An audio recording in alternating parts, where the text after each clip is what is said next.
Good evening. Welcome to the April 2nd, 2019 Lawrence City Commission meeting. We'll begin our meeting with item number A, approve the agenda. The City Commission reserves the right to amend, supplement, or reorder the agenda during the meeting. Are there any changes, reordering of the agenda that anybody wants? Move to approve the agenda. Second. I got a motion by Commissioner Boley, a second by Commissioner Nanda. All in favor? Aye. Opposed? Passes unanimously. Item B, we've got recognition proclamations. We've got several tonight. We have 8 proclamations. So we'll start with, actually, the first one is the Depot Redux presentation to the city of a print drawing of historic Santa Fe Station by Ann Patterson. Do we have?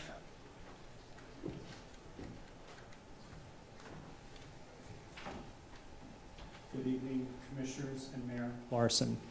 I want to give this drawing that Ann Patterson did for us, Depot Redux and Lawrence Modern, and it's a thank you for your continued support of the Depot renovation. And I'd also like to thank Diane Stoddard, who led the charge. And we're just so happy and grateful that our city owns this property now, and we look forward to the use that will come soon, because Diane is putting out a request for interest for the future use of the depot. So it's a really special evening, and this is just our small way of saying thank you. And Ann, I'd like you to say a little something about your drawing. Oh, great. Okay. Oh, there it is. Oh, wow. Oh, thank you.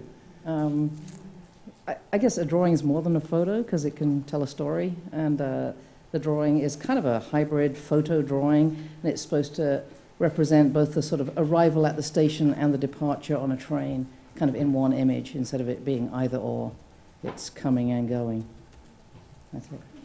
Thank you very much. We really appreciate this. You're welcome.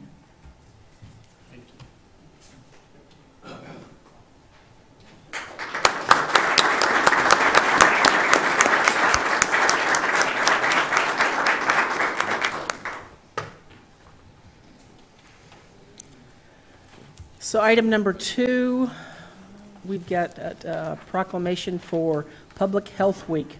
Do we have Dan? You're here to talk about that. Thank you. Thank you, Mayor Larson, Commissioners. Thank you for helping us celebrate Public Health Week this week by proclaiming this week Public Health Week. And I'm here representing 40 very dedicated staff helping this community do things. There's 2 of them behind me. They're going to help raise awareness around child abuse in a proclamation later. They help every day. They're out in child care facilities, trying to make those environments as safe and nurturing as possible, enforcing those laws. Every day, our half of our staff, roughly, are in our clinic, providing close to 20,000 services each year to either WIC or immunizations, family planning, women's health, STI, and the vast majority of those are Lawrence residents, and you know, they don't often get recognized, but they're there down in our clinic every day, just doing awesome work. I heard 3 stories today from past clients of the health department of where, you know, you hear the impact that's being made, and I'm very appreciative of their work. And I want to also take this opportunity to hand out to you our hot off the presses this morning annual report for last year, and also in here is an insert for our Healthier Together platform that we launched yesterday. It's our effort to try to help the community understand the health issues that are facing us and help continue that conversation around health inequity that Douglas County and really the nation faces. So hope you can go to the website and kind of dig into the data and the maps and the graphs that are there for you and everyone, and I hope this is good reading on our report. So thank you. Thank you, Dan.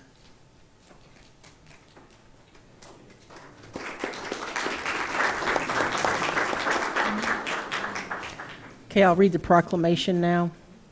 Whereas good health and quality of life for everyone in Lawrence is an important goal for our community, and whereas the role of public health is to protect, promote, and restore the public's health.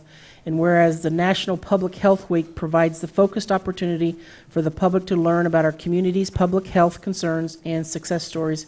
And whereas action by community leaders to implement policy changes that promote the community health plan goals of healthy eating, active living, reduced poverty, improved access to health care, and mental health care will make our community a healthier place to live for current and future generations. Now, therefore, I, Lisa Larson, Mayor of the City of Lawrence, Kansas, do hereby proclaim the week of April 1st through the 7th of 2019 as Public Health Week. Thank you for what you do, Dan.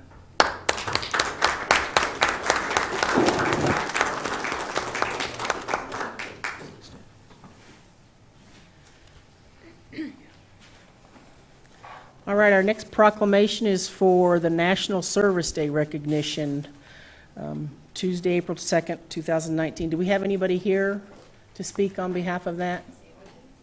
All right. Hi, there's quite a few of us. Good. We waited out there. Good. Thanks for having us here to talk about National Service Week.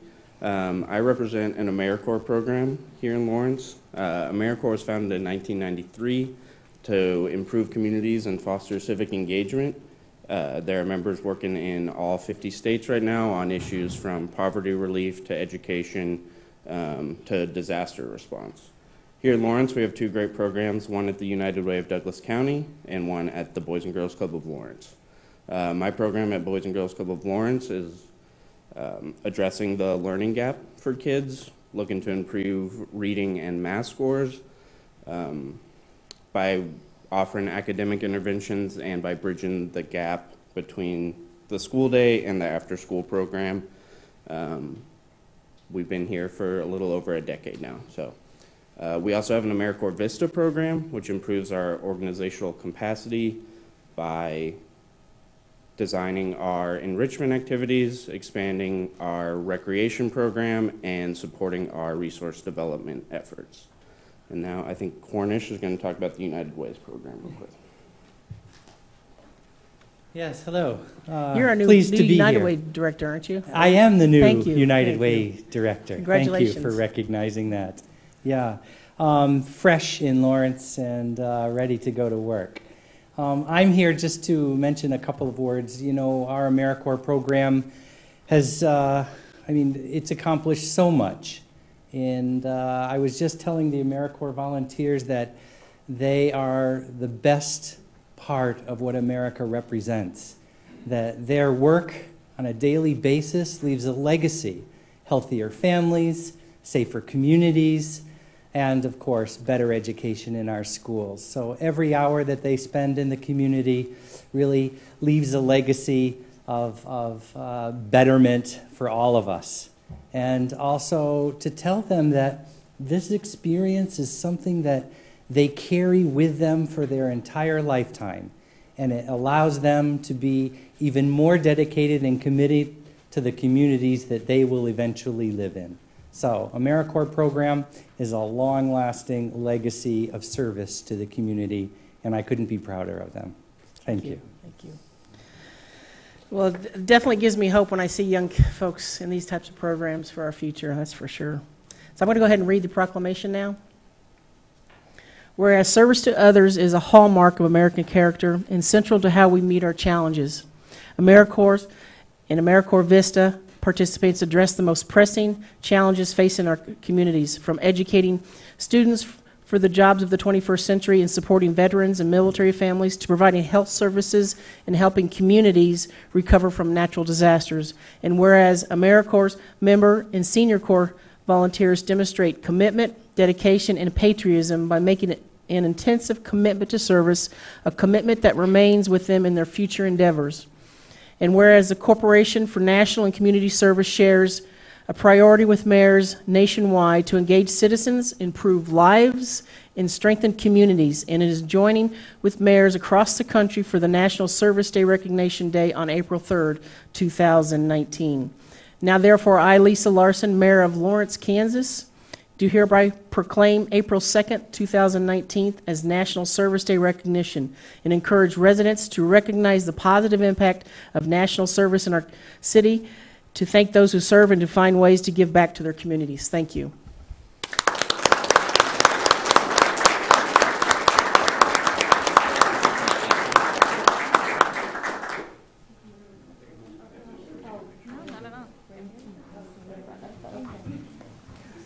Commissioners, may we take a picture?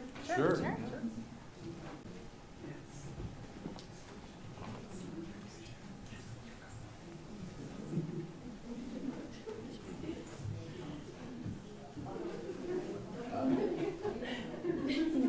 Squeezed in or spreading out? We're good.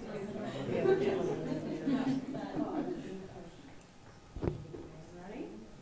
1, 2. Seems like it's snug in just a tiny bit more. Okay. What is your national service on? Okay. 1, 2.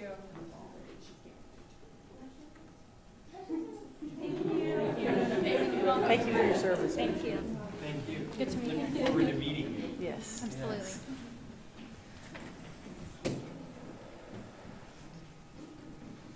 Okay, next we have the proclamation for the month of April as Parkinson's Disease Awareness Month. And who do we have here? There we go.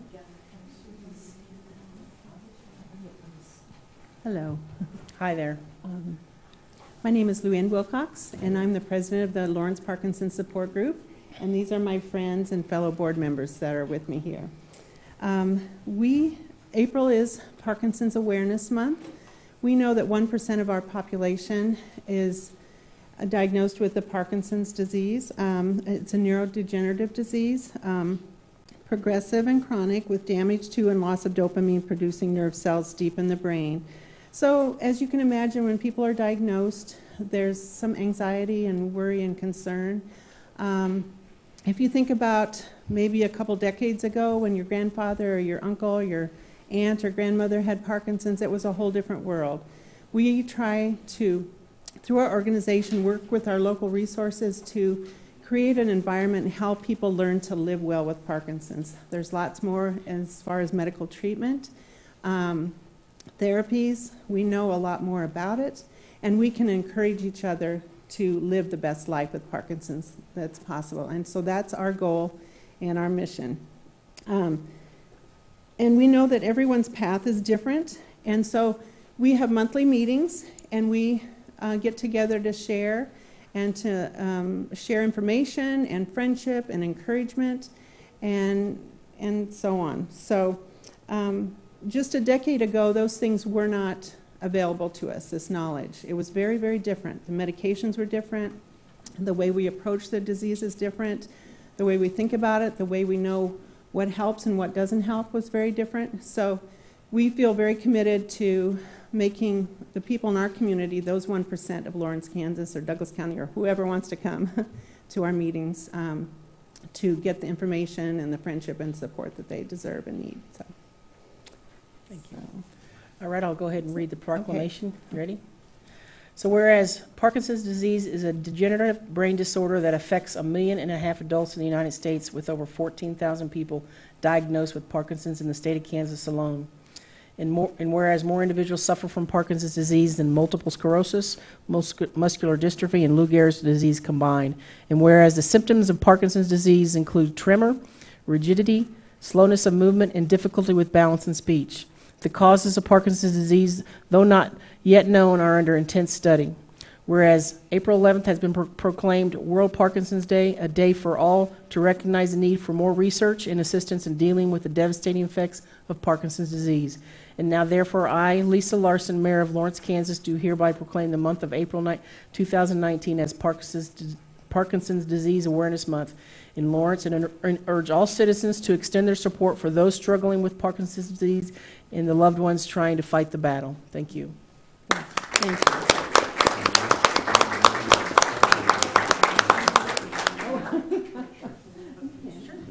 Yes.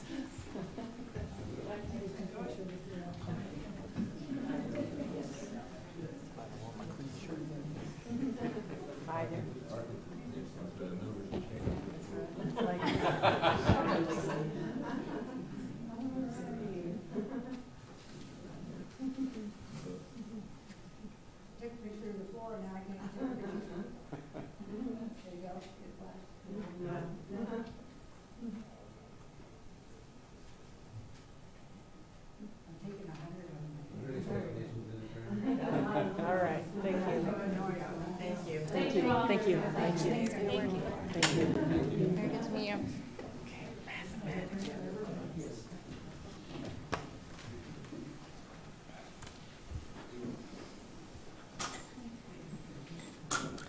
All I can say is it must be spring, because we always have a lot of proclamations right at the beginning of spring, you know, so that's good. So our next proclamation, I'll let these guys get out.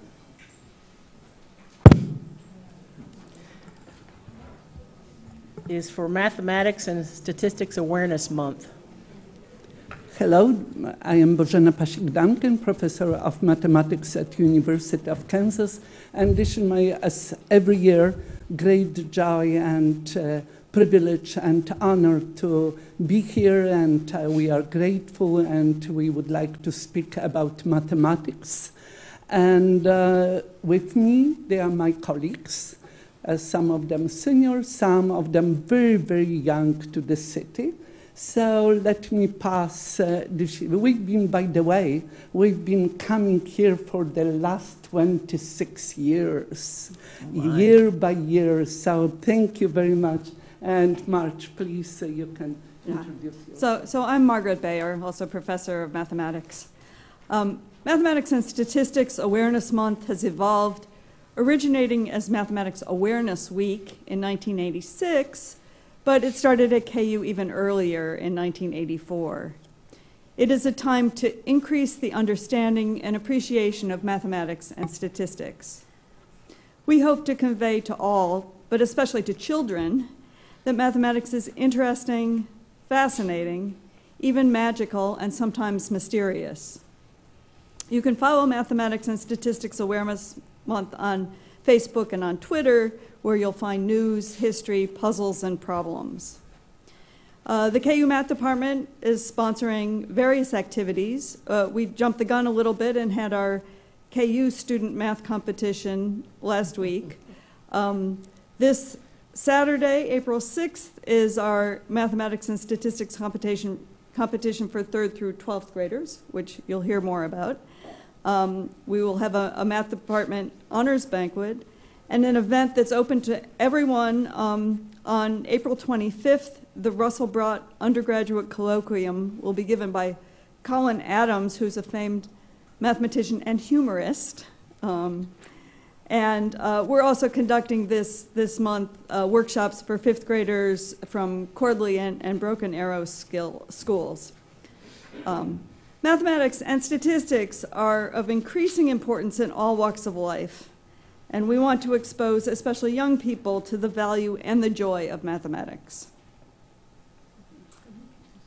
So my name is Agnieszka Miedler, and I'm one of the youngest faculty members at KU, and very young also to the city of Lawrence. And it's my great pleasure today to speak to you about the competition, which we will have on April 6th. So for over 22 years, the KU Department of Mathematics, together with the community, is celebrating the Math Awareness Month. And also this year, we are excited to welcome a lot of middle school, elementary school, and high school children in our campus, and in particular on this Saturday. And I have some of information for those of you who are interested. Please pass them to your children, grandchildren, or family and friends. We will have our traditional math competition for kids from grade 3 to grade 12 in different categories. We are encouraging everyone to participate, to learn and celebrate mathematics, and learn that it's not only important for our society, but it's also fun, and it's really a great and exciting time to be involved in all the activities during the Math Awareness Month. So thank you very much. Thank you.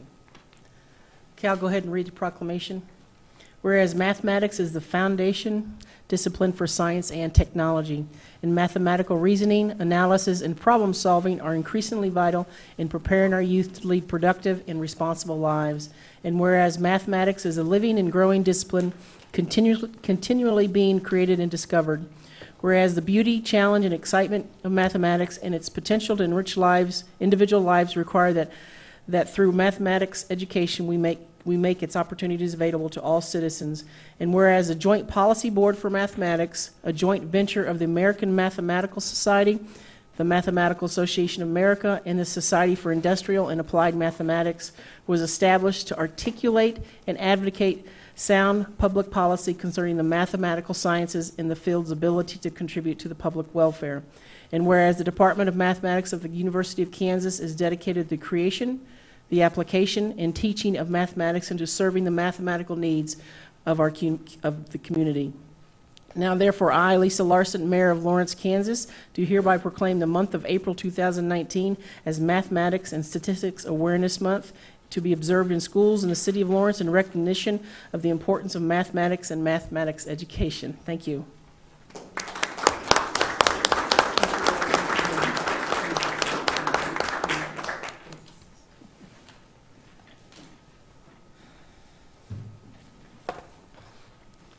All right, our next proclamation is proclaim the month of April 2019 for the National Mayor's Challenge for Water Conservation. Jasmine. Hello. Hi there. Jasmine Moore, Sustainability Director, City of Lawrence and Douglas County. The City of Lawrence was invited to participate in the Mayor's Challenge for Water Conservation. We participated a couple years ago as well.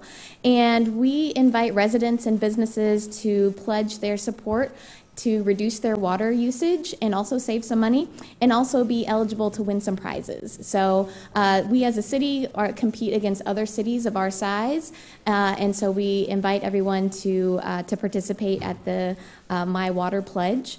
And water conservation is not only important because of protecting our natural water resources, but it also reduces greenhouse gases. And so municipal water and wastewater treatment is really energy intensive and accounts for about 1/3 of our greenhouse gas emissions as a municipality. And so it's really important not only to conserve our water, to preserve water in general, but also to reduce our energy use as a community as well. So with that, I'll let the proclamation speak for itself. Thank you. Thank you.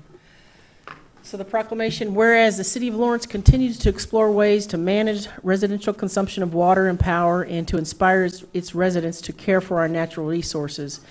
And whereas cities can engage in efforts to inspire their own communities as well as their neighboring cities to become better environmental stewards. And whereas the 8th annual Wyland National Mayor's Challenge for Water Conservation is a landmark nonprofit campaign encouraging people from all walks of life to conserve water and other natural resources to help ensure a sustainable future for our communities. And whereas from April 1st to the 30th of 2019, the City of Lawrence wishes to inspire its residents to take the Wyland National Mayor's Challenge for Water Conservation by making an online pledge at mywaterpledge.com to reduce their impact on the environment and see immediate savings in their water and electricity bills. Now, therefore, I, Lisa Larson, Mayor of the City of Lawrence, Kansas, do hereby proclaim the month of April 2019 for the National Mayor's Challenge for Water Conservation and encourage the citizens of Lawrence to participate. Thank you.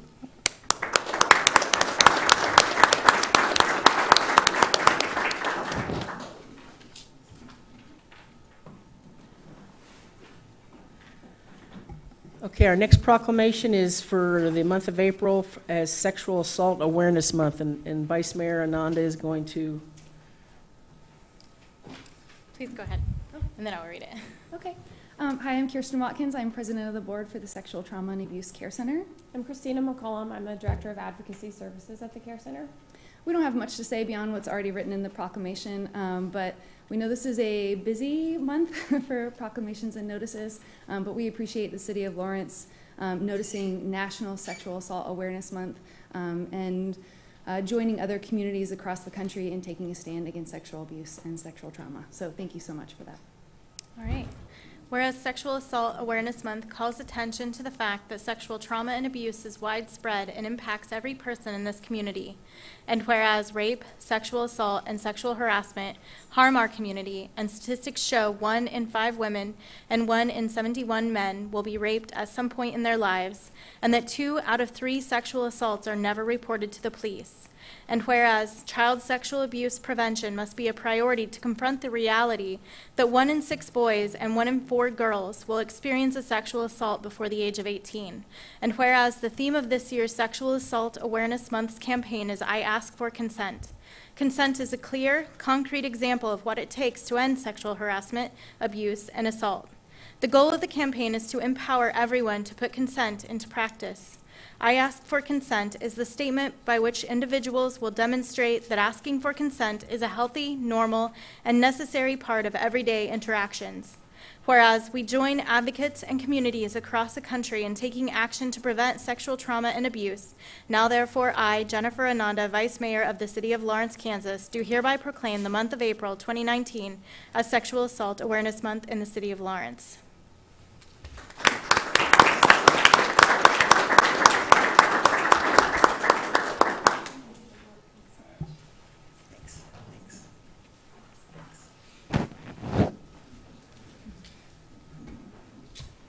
All right, we have one more proclamation for the month of April as Child Abuse Prevention Month. On behalf of the Douglas County Child Abuse Prevention Task Force, we'd like to thank the City Commissioners for proclaiming the month of April as Child Abuse Prevention Awareness Month in Lawrence. This year, more than 1,200 pinwheels will be planted throughout Douglas County. And the pinwheel represents the need to prioritize child abuse prevention from the start. Thank you very much. Unfortunately, too many families and children are struggling with the challenges of substance abuse, mental illness, domestic violence, homelessness, unemployment, and more. So we hope that when you see these pinwheels, you'll think of the children and do what you can to protect them. Okay, I'll go ahead and read the proclamation. Whereas children are key to the city's future, success, prosperity, and quality of life, and while children are our most valuable resource, they are also our most vulnerable. And whereas children have a right to be safe and to be provided an opportunity to thrive, learn, and grow.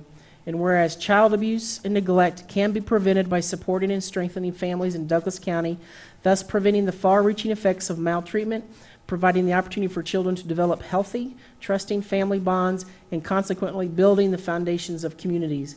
And whereas we must come together as partners so that the voices of our children are heard by all, and we are, as a community, extending a helping hand to children and families in need. And whereas by providing safe, stable, and nurturing relationships for our children, free of violence, free of bullying, abuse, and neglect, we can assure that the city's children will grow to their full potential and as the next generation of leaders, helping to secure the future of this city, state, and our nation. Now, therefore, I, Lisa Larson, Mayor of the City of Lawrence, Kansas, do hereby proclaim the month of April 2019 as Child Abuse Prevention Month in the City of Lawrence. Thank you. Thank you.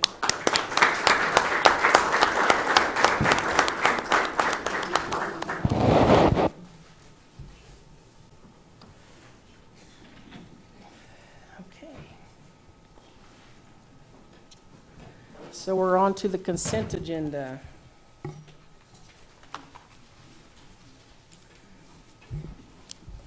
All matters listed below on the consent agenda are considered under one motion and will be enacted by one motion.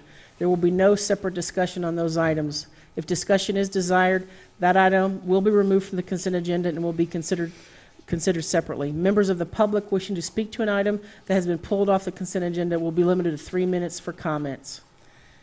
Is there any commissioner that would like to have something pulled? 6A. Anybody else? Jenner? Nope. Are there any members of the public who would like to have an item pulled?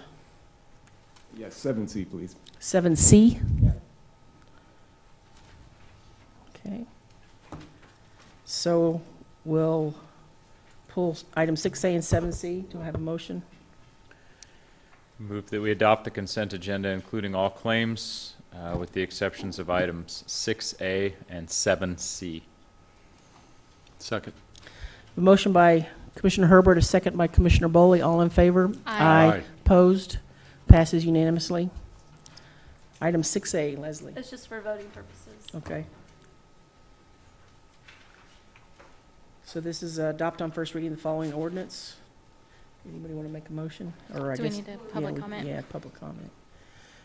Do we have any public comment on this item?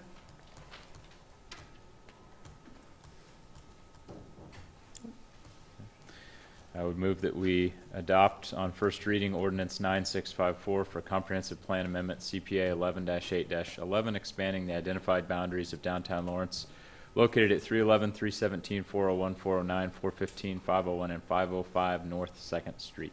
Second. I have a motion by Commissioner Herbert, a second by Commissioner Ananda. All in favor? Aye. Opposed? Nay. So 4-1 with Commissioner Soden, no. Item 7C. We've got an ordinance number 956A pertaining to amending the fines for first-time marijuana possession.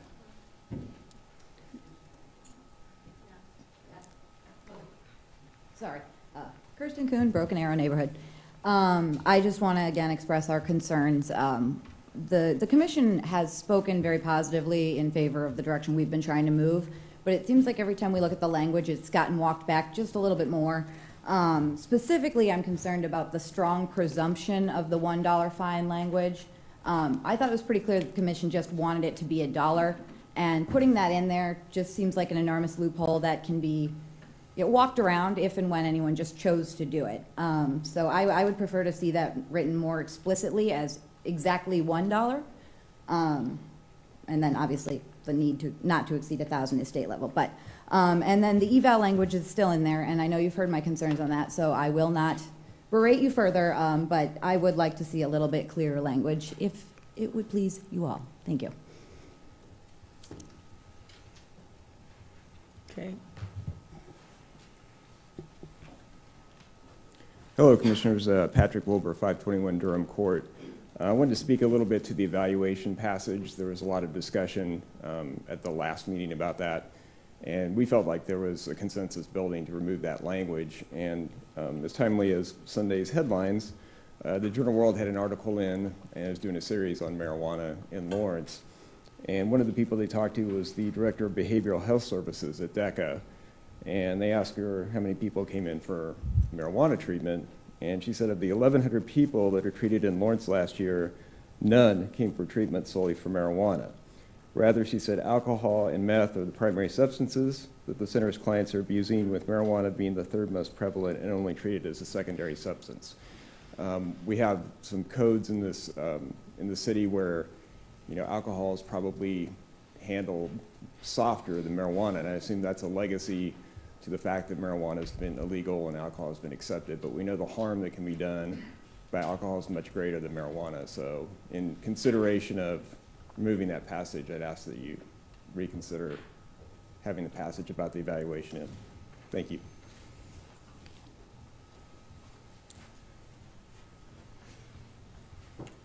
Hi, Commissioners. Laura Green, 2115 New Hampshire Street.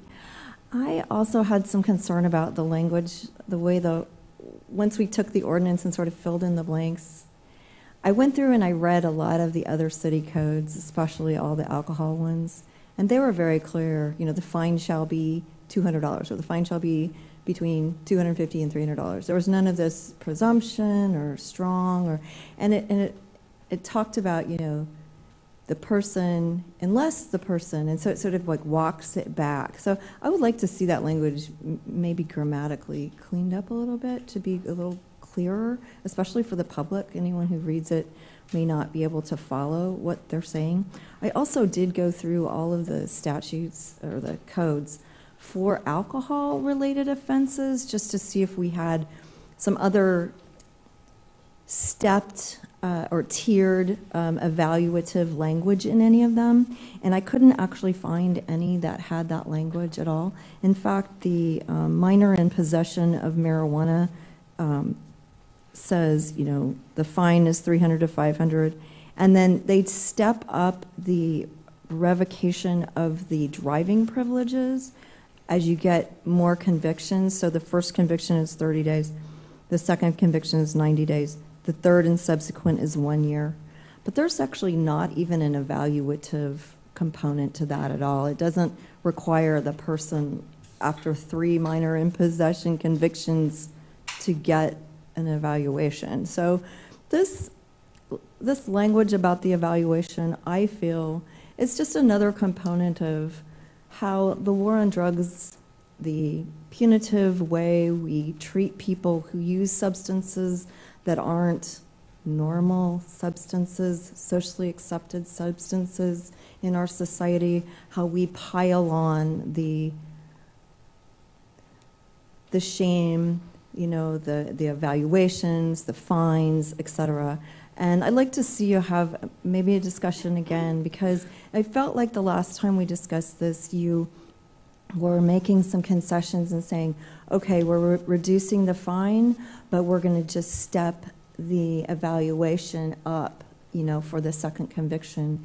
And with all the evidence that we have, the evidence from DECA, all the evidence that's out there, if you just search for addiction and marijuana, you'll find that marijuana is very low on the addiction scale. Heroin, cocaine, methamphetamine, tobacco, and alcohol are all way above on addiction rates. So it's just something for you to think about, and also think about how we can maybe clean the language up about the fine. Thank you very much. Do we have any comments from staff? Sure. Good evening, Mayor and Commissioners. Maria Garcia, Assistant City Attorney. You may recall from our October work session when we first started this conversation on marijuana, I presented to you some information about home rule power and how local ordinances cannot conflict with state law.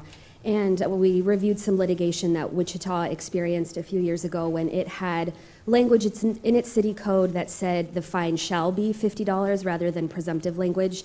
That ended up in a lawsuit brought by the Kansas Attorney General. It made it up to the Kansas Supreme Court.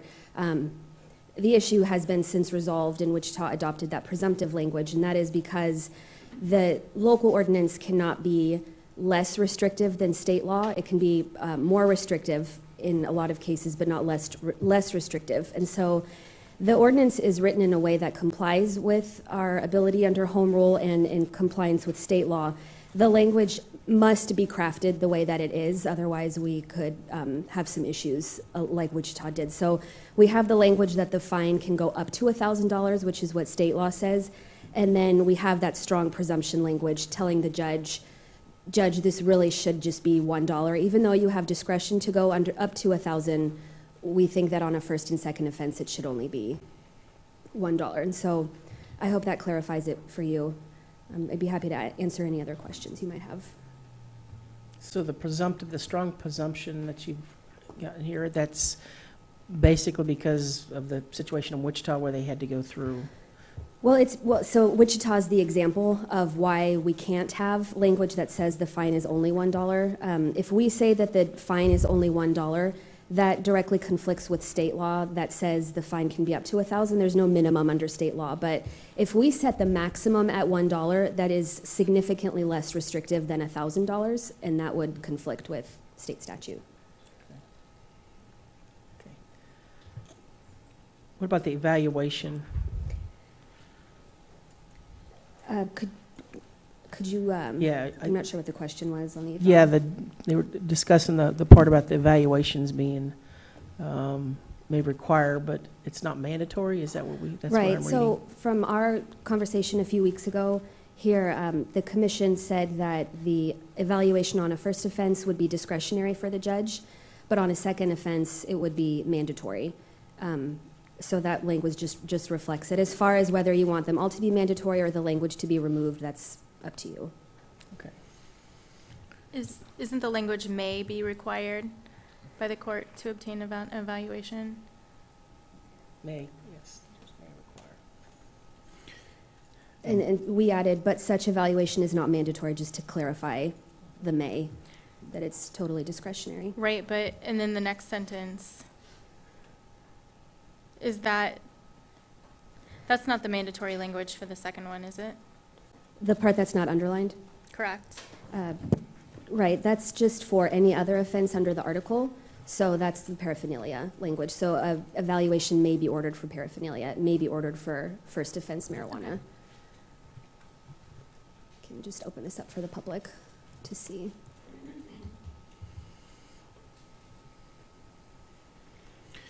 Maria, with regards to the presumptive penalty of $1. Does the same apply when we talk about evaluation? I mean, is it a situation where we are not allowed to say that for a first offense, an evaluation may not be ordered?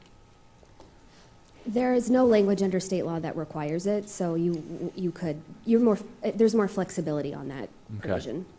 Because when we were having the conversation, I think the compromise we achieved was that we were seeing it as a stair-stepped program where there would not be an evaluation on the first offense, but then it would occur with the second. So is it possible to modify that language in a way that makes it very clear that there will not be an evaluation on the first offense? Yes, we could. We would return with, I'm not sure, I'll ask city manager if we would return with that ordinance or if it would just be modified now. Probably. It's de minimis enough to modify it at this point. Okay. If that's the commission's vote. Is that, Am I understanding correctly that on the second offense, I'm not seeing the language and I might just be missing it, but it's a may require an evaluation on the second conviction, not shall?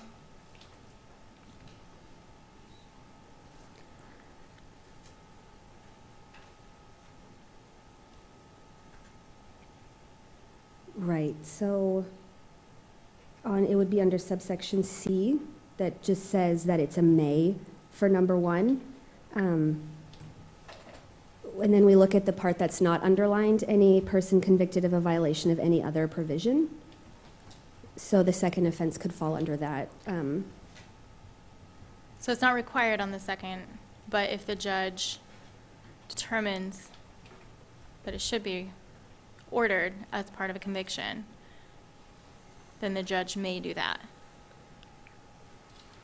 From the first part of C, Yeah, I'm it reading says that it's shall- required. Right, and the first sentence of C, it says that Okay. a violation of 902, which is marijuana, shall be required, except now that underlined language is the first conviction. Thank you.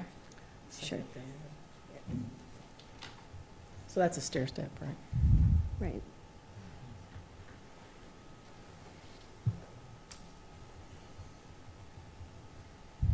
Is that, So I would think that the language could be cleaned up. If we're wanting to do guaranteed no evaluation on the first, I would think it could be cleaned up easily on section C by the elimination of the judge may require such evaluation, but such evaluation is not mandatory. To make C read, any person who is convicted of a charge alleging a violation of section 14-902 of this article shall be required by the court to obtain a drug evaluation, except that upon a first conviction by any person 18 years of age or older, and when the person has no substantially similar previous conviction from any other jurisdiction. If it ends the sentence there, then it's a clear there will be no evaluation upon the first conviction. Right? I would almost, and this is kind of hearkening back to our conversation, I would rather it be discretionary by the judge in either conviction, with a strong presumption that there would not be an evaluation. Mm-hmm. But, if it's a second conviction and there are other issues that this individual has experienced, and I think that personally applies to a pipe or a small amount of marijuana. In my opinion, I think that's far more reasonable and going to cost less for those folks ultimately, and particularly, I was compelled by the article in the paper as well, where they said, marijuana is not the primary issue that we're experiencing here. There are far more disastrous drugs that folks are engaging in, so that would be my preference. So change it to would it then become a may upon the second conviction? I think you would just leave the Would that be language how as the it is. language would be altered? So I guess speaking ultimately to what I think would be exceptional is any person who is convicted of a charge alleging a violation of this article may be required by the court to obtain a drug abuse evaluation. But that's what it said, that's what we're saying, that's what it says now. Is that what I'm reading? Then the underlined part of the sentence Right. is the assumption that it would not happen. So it would just be changing one word in that sentence. Which word? Shall to may. The first Mhm. Oh, shall.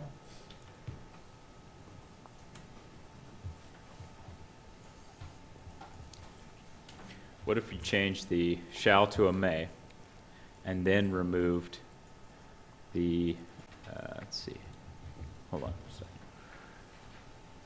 Because I see what you're saying about the may instead of shall. But the problem with that change is that it still enables a judge to make the decision for an evaluation on the first offense. Whereas if you change the shall to may, and then removed the judge may require such evaluation, but such evaluation is not mandatory section, then it would say that a judge may require, the judge may require a drug evaluation except upon a first conviction. And then it becomes no evaluation on the first conviction, but a may on the second, right? Did that make sense? I think that It did up here. I don't know if it got I to think you. it accomplishes what you're trying to do, Matt. Does that make sense? Mm-hmm. Did you get that, Maria?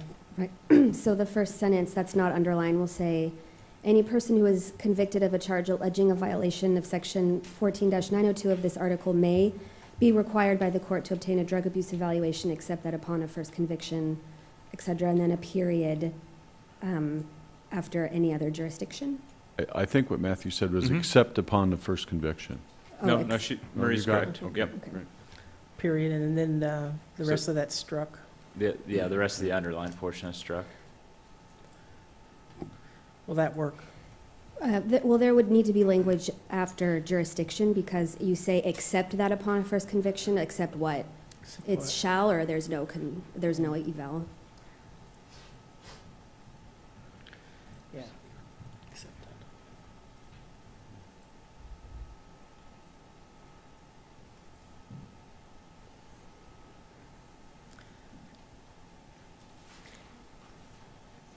that. Would it be except upon a first conviction of section 14902 by any person 18 years of age or younger, or older, sorry, and leave it at that? Would that be clear enough?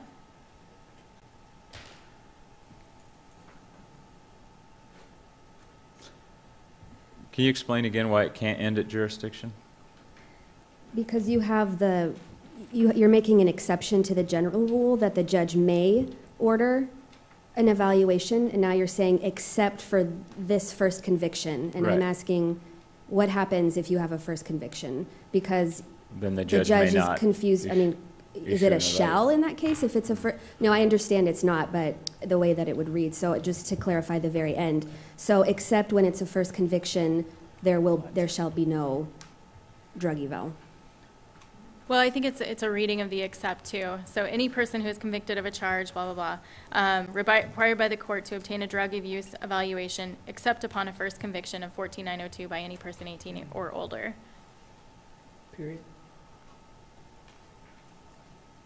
So the judge may not in that instance. Right. Yeah, that's how I read it. It could be that vague, the judge but- may do it so long as this is not a first offense.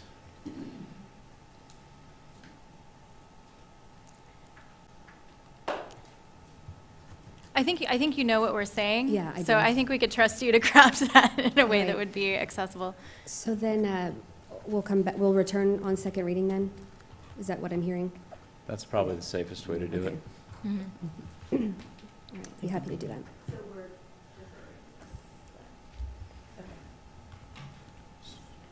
Would it be second? I just want to make sure Maria's got everything you need on that. Yes, I understand what I'm changing with C, and then if we think that grammatically the sentence ending at any other jurisdiction is okay, then we'll leave it at that, but keeping your intent in mind, which is that there is no eval ordered, if the language needs to be adjusted for that, then we'll make that change. Is that Okay, got it. All right. In that case, I would move that we defer ordinance number 9568 to allow staff to further refine the language. Does that mean it would come back as another first reading? Second reading. Second. Okay, second. A motion by Commissioner Herbert, a second by Commissioner Nanda. All in favor? Aye. Aye. Opposed? It passes unanimously. Okay, we'll move into the public comment portion of our meeting. Addressing the commission, the public is allowed to speak to any items or issues except those scheduled on the consent agenda or regular agenda portions of the agenda. After first being recognized by the mayor, each person will be limited to 3 minutes for public comment. As a general practice, the commission will not discuss or debate these items, nor will the commission make decisions on items presented during this time. Rather, they will refer the items to staff for follow-up if necessary. Individuals are asked to come to the microphone, sign in, and state their name and address. Speakers should address all comments or questions to the commission.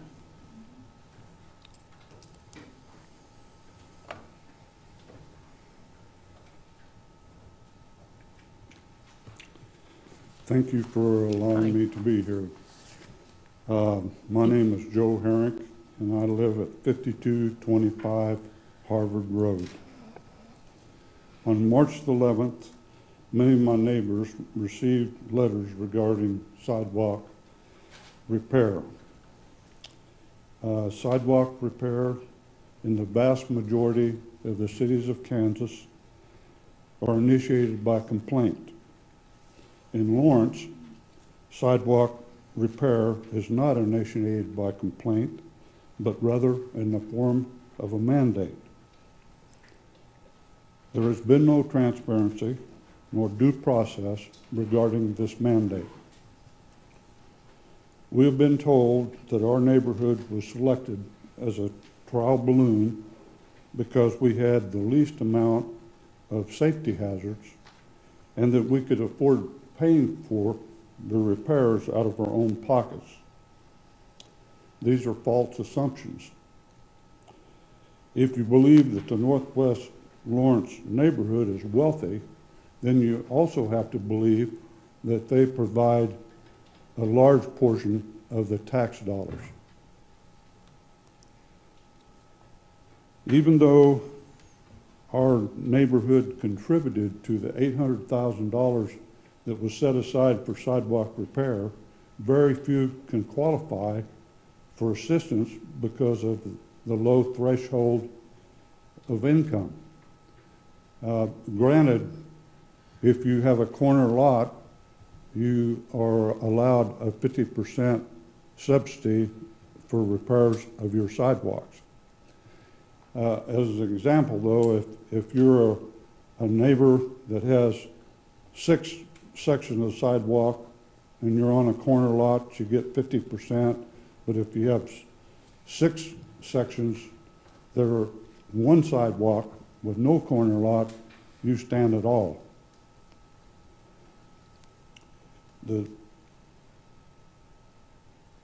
Even though, well, since there has been no major sidewalk repair for the last 120 years, common sense would not dictate that you start with a 20-year-old neighborhood with the least amount of safety hazards.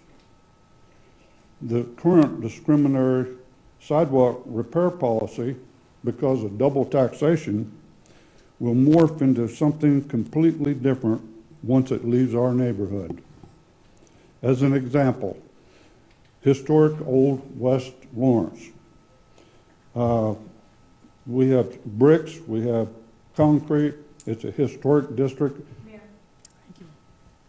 Yeah, 3 minutes, Joe. Oh, I'm sorry. That's okay. Thank you. Thank you very much. Appreciate your time. Next. Other public comment?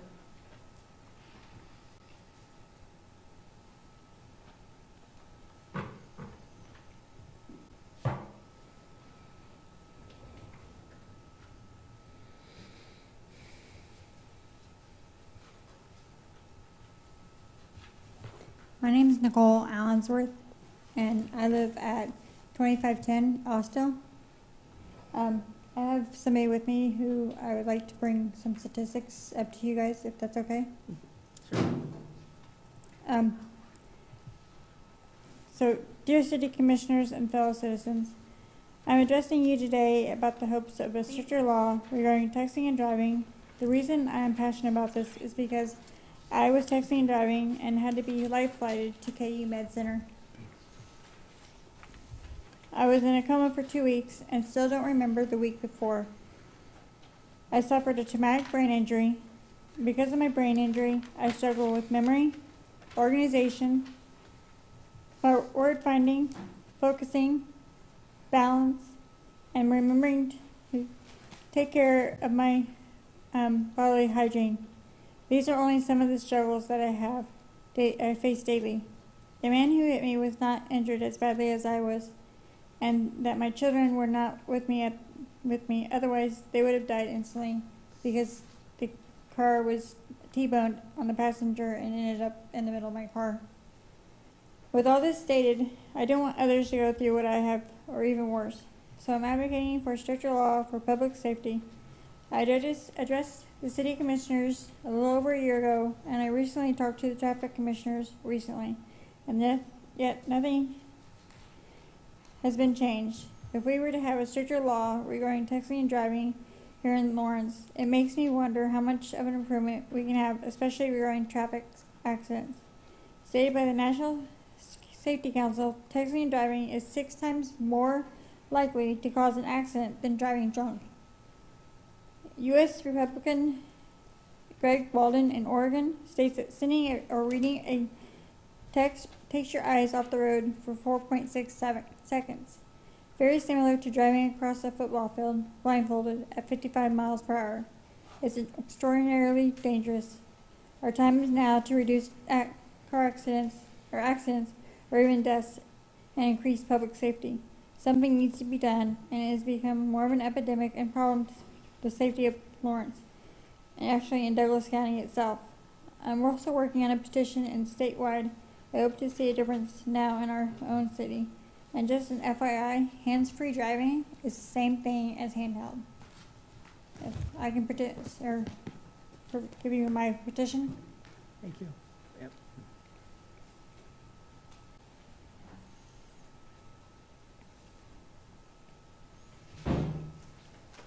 Thank you very much.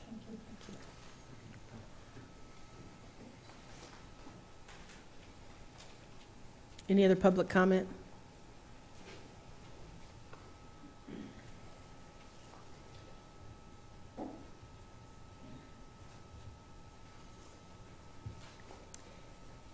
Good evening. Shannon O'Connor, 5505 Plymouth Drive. Tonight I'm back to talk about the sidewalk issue once again, and in this time under the frame of integrity. And by integrity, I mean that the city's behaviors and intentions should match its values. From personal experience, I'm here to share that there is a disconnect that undercuts our trust in the city's intentions. First, what I can report tonight is that now that we have begun the process of complying with the city's letter regarding our sidewalk, I see a gulf between what the city publicly values, that being a sidewalk repair that is done within 60 days or else, and the behavior on the part of the city's actors. In short, this policy cannot be complied with as presented. And when threatened with real consequences to a policy that I cannot actually comply with, I am left feeling that the city's integrity is at risk because you put mine at risk. We followed the written and online instructions once we received our notice.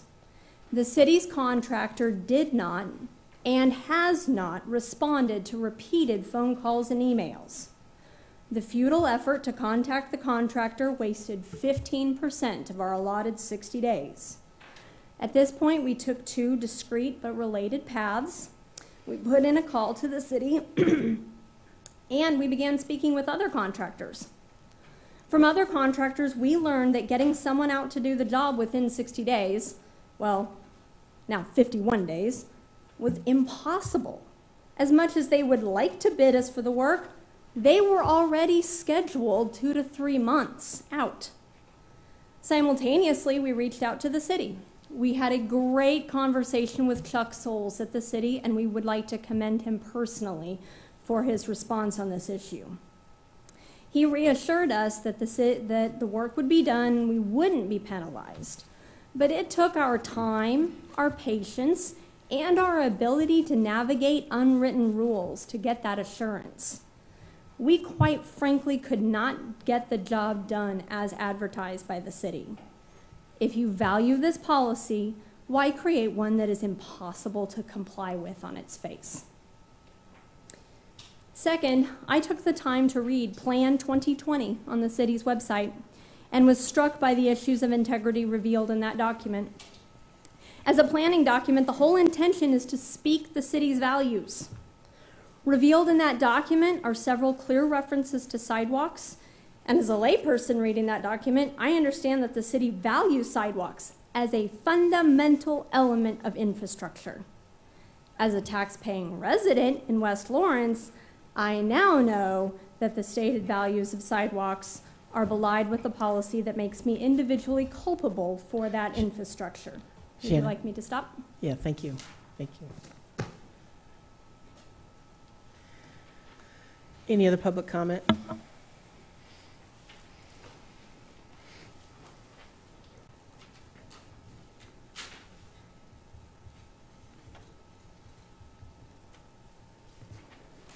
Hi, my name is Bradley Davis. I'm better known as Chip to my friends. I live at 530 Eldridge Street, Eagle Ridge Apartments. We have been suffering greatly in Eagle Ridge with Hy-Vee grocery store on, at 4006th Ave. They were ordered by the city 3 or 4 years ago to repair the access road behind Hy-Vee because it is beaten into a lunar landscape. And they were told, cut it up, replace it. No, they have not done that in the 3 or 4 years. They said in the beginning, oh, it's late in the season, we'll patch it and we'll do it next year. Every fall, they have their guy that mows their lawn come out with a couple bags of Quikrete, patch it, and within 30 days, it is gone and getting worse. People drive through there to get into Eagle Ridge from the east end. It is destroyed by the trucks, and it is getting bad. Last year, a 75-year-old woman, neighbor of mine, trying to walk to the store with her walker, got stuck in one of the holes. The whole walker got, fully jammed in. Traffic backed up behind her and started honking at her, and this poor woman ended up in tears, hysterical. And she couldn't, somebody had to get out of their car and dislodge her walker. I invite any and all of you to come drive down behind Hy-Vee from the Monterey Ave side and come into Eagle Ridge and put a helmet on. You'll be hitting your roof if you go too fast. So I'd like to see the city follow through, and I do have some photographs. I would have had more, but ran out of ink. And one other issue I wanted to ask, a lighter note. Does the city of Lawrence have an official Goodwill ambassador? Because somebody very close to me is very friendly, very outgoing, and other people that I know are trying to nominate her as Goodwill ambassador, and I said I would find out how many signatures for a petition the city would like. I don't think, do we have anything official on that? I think we have an official Goodwill ambassador Yes, right for here. the mayor usually. That's you. Oh. There's a petition process for that. Election. Another nomination? Yeah, Okay, yeah, yes. Okay, I will stop down with nomination papers very soon and let you meet this, and your heart will melt. Thank you, thank you, Chip. Can we refer those last two items to staff to Yes. follow up on regarding the sidewalk process and the Hy-Vee access road? I'm pretty familiar. Oh yeah, I live right over there. The city manager report, I think, has something in there about sidewalks tonight. So, yes, but definitely both those items, yes. Any other public comments before we? All right, we will move to our regular agenda items. Item number 1, consider approving the revised and expanded community engagement scope related to the development of the downtown master plan, and consider authorizing the city manager to execute the revised contract for professional consulting services. Good evening, City Commissioners. Amy Miller, Assistant Director, Planning and Development Services. This item tonight is to consider a revised and expanded community engagement scope related to the development of the downtown master plan. To give you a little background, the city has hired a consultant, Halcyon Levine, to work on the plan. We conducted some kickoffs in November, and most recently did a little bit of community engagement in February. As a result of that, we went back with the consultant and have worked with them to revise the scope and also expand the community engagement program. I have Nick Davis, who is with Halcyon Levine, the consultant. He's here tonight, and he will give you a presentation on that revised scope. Okay, thank you.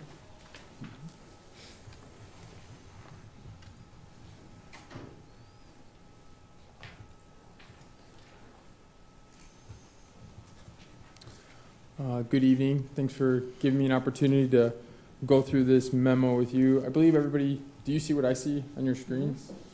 No. Okay. So what I want to do, we'll go through a couple different things here. That might help.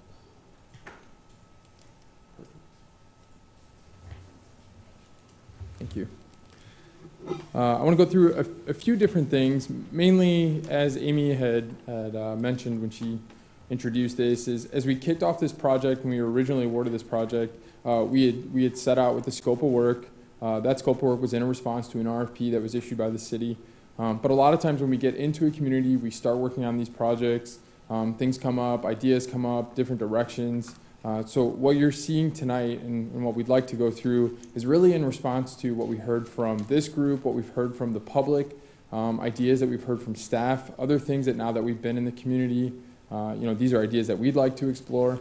So as I'm going through this, I just want you to know that this really is kind of in response to things that we've heard from the public, things that we've heard from this group, and things that we've heard from staff. And we're seeking your sort of feedback or guidance on, is this the direction? Are these the things that we want to be including into our current scope of work? So some of the activities that we identify, first one here is tonight.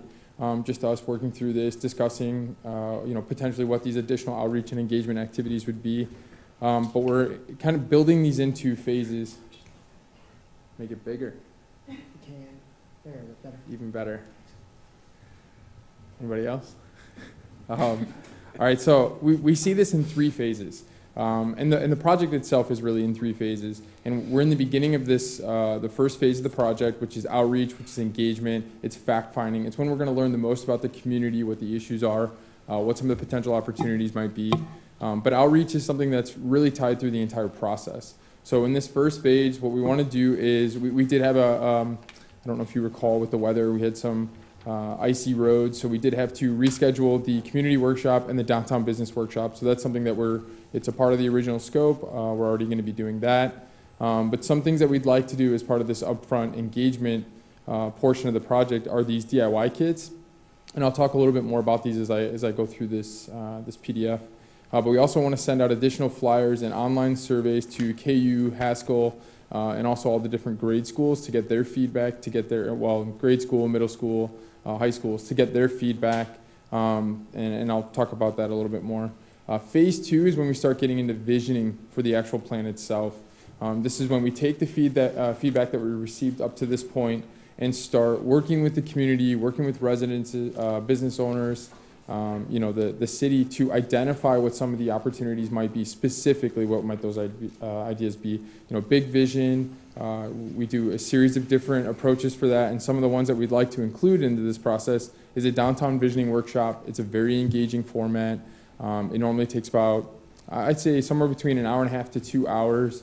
And again, we'll get into this as we go through this PDF. There's also a visual preference survey, a VPS, which allows people to participate online, tell us what some of the things are that they're looking for. A student youth visioning workshop. We were thinking up to 3. That could be something with various schools, or if it's grade school, middle school, the high school. And then moving into the third phase, would just be including some additional touch points. So we already have some in the original scope, but these would just be additional opportunities for us to talk with residents and business owners. So there'd be a community open house, and that's where we would be presenting to them some of our ideas, some of the concepts that we've developed, some of the draft language, Might even see some framework plans and graphics so they can have an idea of what specifically we're going to be recommending in the downtown. It's an open house format. And then also an additional city commission member, meeting, which I think I missed in the first phase. So we would actually meet with you, I think 3 additional times, and that's in addition to the time that we would be meeting with you at the end of this project, which is a part of the draft plan. So that's kind of in a nutshell the different opportunities that we have recommended. I think to give a little bit more detail, the city commission workshop is tonight. It's what we're talking about. The community workshop and the downtown business workshop, those are just formats where we give people an opportunity to come out regardless of the size of the group. Everybody's able to participate. It's very engaging. It allows people to voice their opinions, voice their concerns, but also hear what everybody else has to say. We summarize those workshops. We post them online. So everybody, if you weren't able to attend, everybody's able to hear and see what that feedback looks like. Same thing with the downtown business workshop. It's really geared towards business owners and property owners. We ask a very similar set of questions, which is intentional because we're trying to get feedback that is in line with what each group, is known that they're going to be asked. But the issues that come out of that or the challenges that come out of that are very different. Same thing, we summarize those, we post those to the project website. One of the new activities that we talk about is this DIY kit, do-it-yourself kit. They're fantastic. We use them in, just gonna pan over. Oh, no, I'm not. I guess I can get over there. We use these to really bolster our engagement opportunities with groups that we can't meet with everybody, and we'd like to. We can't meet them all in a public setting. So what we do is we create these DIY kits. We give the instructions, we give them materials, and maybe someone who leads a church group or someone who works with an awareness group or really any group that's out there that wants to participate and wants to host their own mini event. They have the tools, they have the equipment, they have the knowledge about how to do this, they know how to summarize the materials. So it's a package that we get from them. They'll pick it up from the city, they can take it home, they can conduct the outreach, they can turn it back into the city, it's sent to us, we'll summarize it. What's exactly in that do-it-yourself kit? So it's a couple of different things. There's the actual instructions about how you conduct a DIY or how you conduct one of these workshops. We'll give you the pencils, we'll give you the sheets that ultimately as you're starting to hand these out to the groups that you're going to want to, or if they're going to have a bigger audience, they can photocopy them or distribute them as they need to. But the idea is that this is a contained group. This is a group that's going to meet, maybe it's one that meets on a regular basis, a book club, whatever it might be. But the facilitator, the person who picks up this DIY kit, they'll have all the knowledge that they need. They can certainly reach out to the city or reach out to us if they need to. But we've done these in several communities. They've been very successful. There are groups sometimes that just it can be a challenge for them to come to another night or another meeting.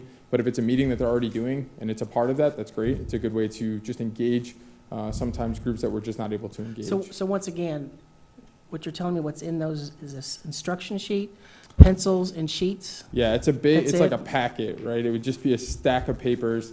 And on top of that would be the instructions to how you facilitate a DIY kit, and then the sheets that you'll hand out to each one of those group members, and that they'll fill out, their questions to the answers as you walk them through what some of these questions are. We'll give you the pencils. So it's basically everything that you would need to conduct that outreach. And what do these cost? So this is built into the cost that we gave. I think it's about $3,700 to do a DIY kit. So what does each kit cost? That it's built into that number. We said up to 20 kits. If you want to do more than 20 DIY kits, we said it would be $200 a kit. $200 a kit? Yep. Okay. And most of that time is in what it takes to actually summarize these. That's the main aspect of that. Any other questions about DIY kit? Nope. Thank you. Yep. All right. So then moving into the second phase of our outreach approach, it would be the inclusion of a downtown visioning workshop. We've done these quite a few different ways. I think what we are envisioning for a downtown visioning workshop here in Lawrence would be you'll see a series of stations. At those stations, there'll be an introductory about where we are on the process of the project, what the scope of the project is, the boundaries. There's going to be a lot of different maps. There might be 3, 4, 5 different stations. They're typically topic driven. So maybe you want to come and voice your concerns about the downtown as it relates to pedestrian mobility or bike mobility. There might be a transportation station, or maybe you're more concerned about how redevelopment is going to occur in the future. There might be a land use or redevelopment. So those are the types of things that we work on as we get closer and closer to that event. But it is it's not an open house format. It has structure to it. You know, you need to be there when it starts, and you're going to want to be there when it ends. And there's just a flow to that, and in a way that really does allow people to, you know, on a map of the community with markers or with pens, start to draw out what they'd like to see, where they'd like to see it. We typically have someone who's also taking notes, is really the scribe. So there's some things that might not make it on a map, but you certainly want to write down. And then again, we take all that information, we summarize it, we create summary maps, and you get a really strong feeling for what people were talking about that night, what that looks like on a map, and what some of that narrative is. Any questions about that one? A visual preference survey, a lot of times we couple that with the downtown visioning workshop. What we use the visual preference survey is, as we start moving into the next phases, it gives us a sense of what the community is looking for in terms of mix of uses, if it's density, visual bulk, architectural styles, where buildings are sited, how parking is screened, where parking is located.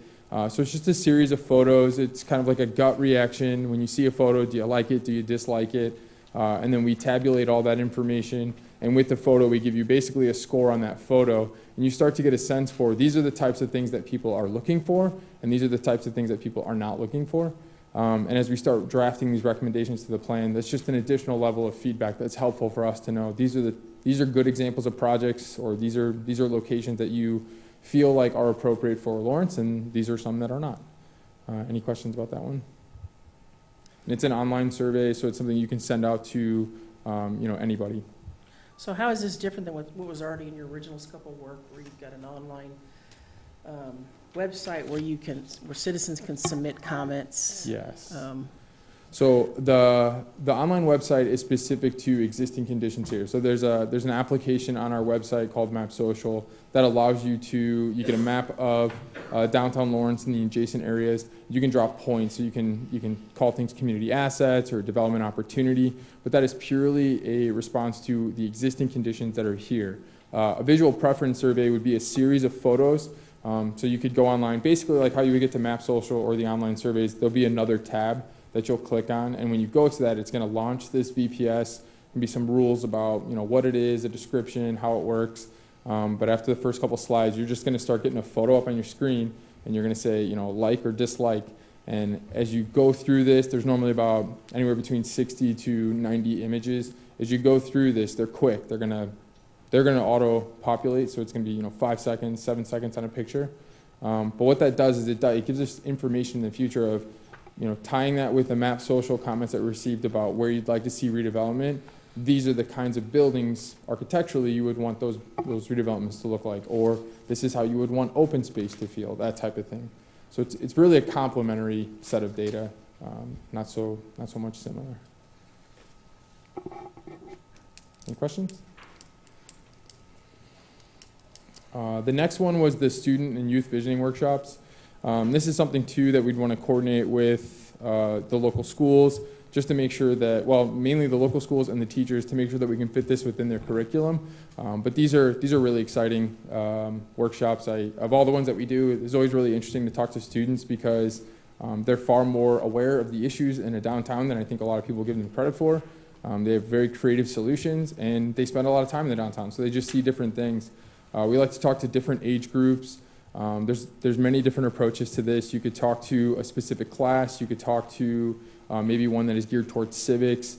We've talked to student body or student council bodies. So a lot of different approaches, but ultimately what we want to do is just make sure that we're engaging the students, engaging the youth of the community, and giving them an opportunity to voice what they would like to see in this plan and ultimately in Lawrence. Any questions?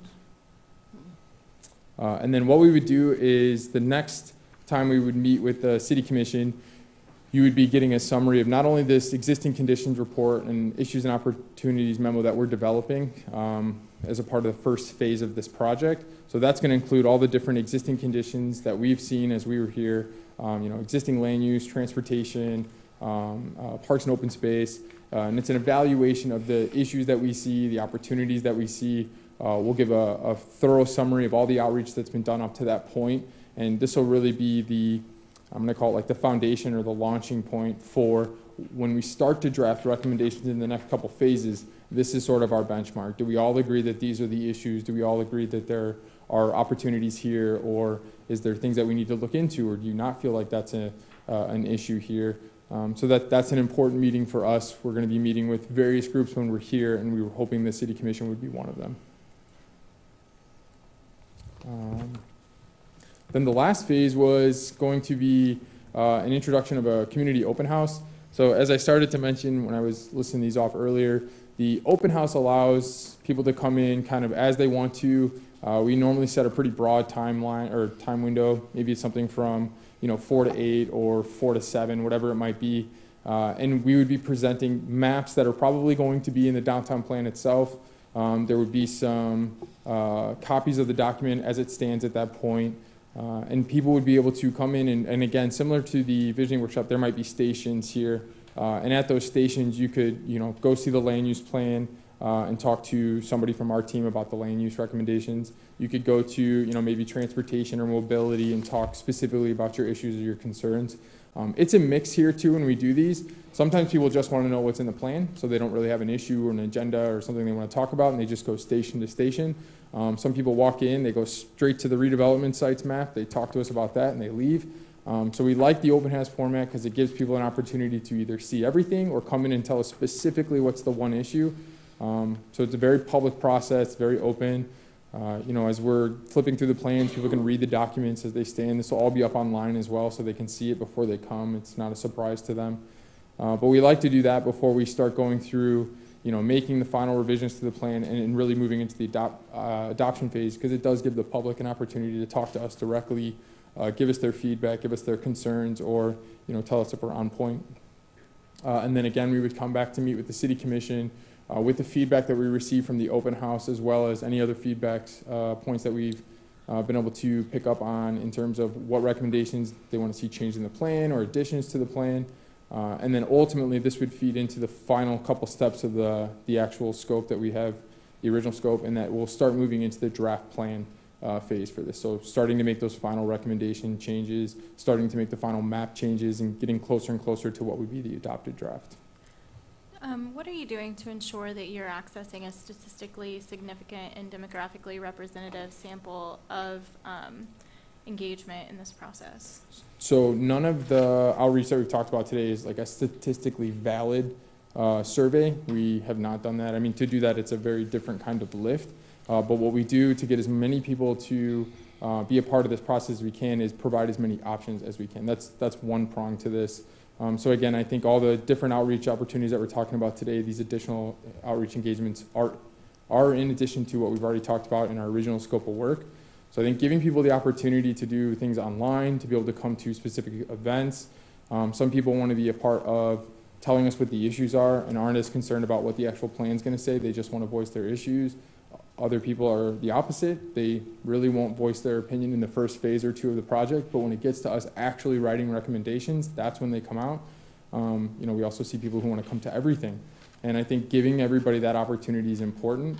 The other thing is we do rely heavily on the city and its partners to get this message out. I think we can always do more. And I say that to every community that we work in is we have the tools and the strategies, and I think we can help facilitate all of these meetings, but there's nothing more valuable than the resources that you already have and helping bring them to the meetings, helping them get to the websites, helping them come to the open house or coming to these types of discussions. That's a critical component of this. So in terms of, I think what you're asking, those are our strategies, and giving people the options and then relying on what the city's been able to do successfully in the past to reach out to these different groups. Do you track demographic information to ensure that we're able to reflect on whether or not we've done a good job of that? You can track that. There are certain aspects of where we're collecting information. If we wanted to, we could turn that feature on. In many cases, that really comes up. That's up to the city. So like the map.social would be an example. You could track locations, you could track ages, you can track as much as you want, but you have to ask that from the person who's using the survey.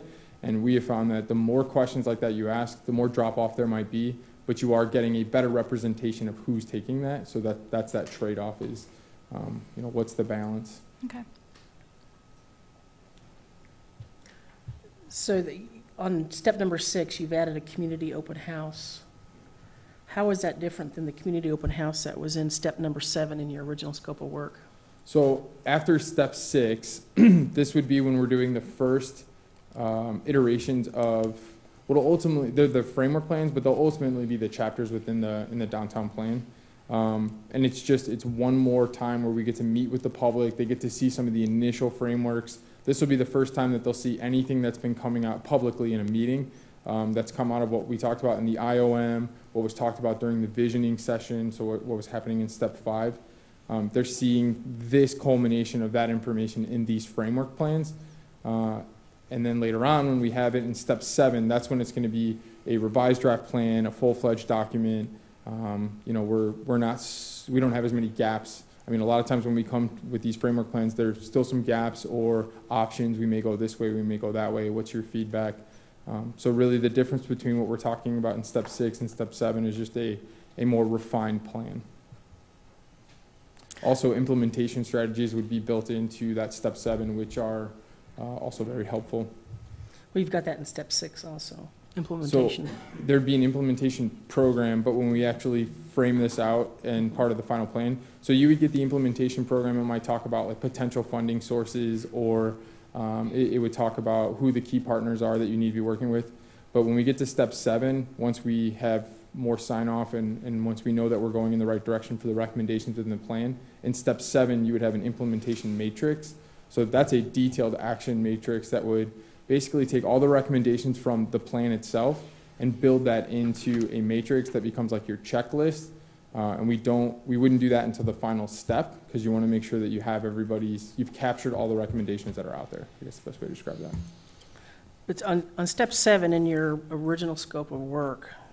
7A is a draft downtown plan, and that's where you talk about a community open house.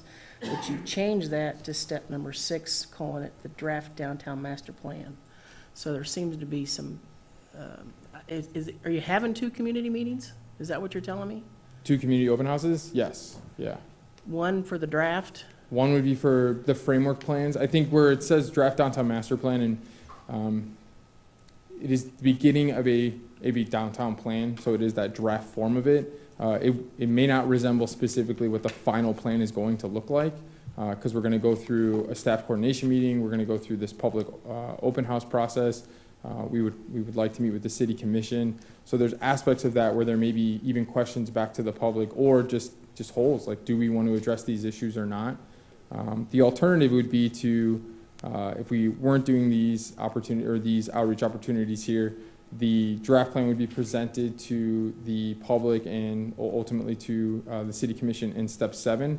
But we just go from visioning straight to a draft plan that hasn't been vetted. You haven't seen the framework plans. It would be a lot of internal workings. It'd be our feedback. It'd be staff's feedback. So we thought this would be an opportunity for the city commission and the community to see these, I'm going to call them they are frameworks. They're initial structures of what the draft plan chapters will look like, but they're not final. And the intent there would be give us your feedback on these before we get these to a final downtown master plan.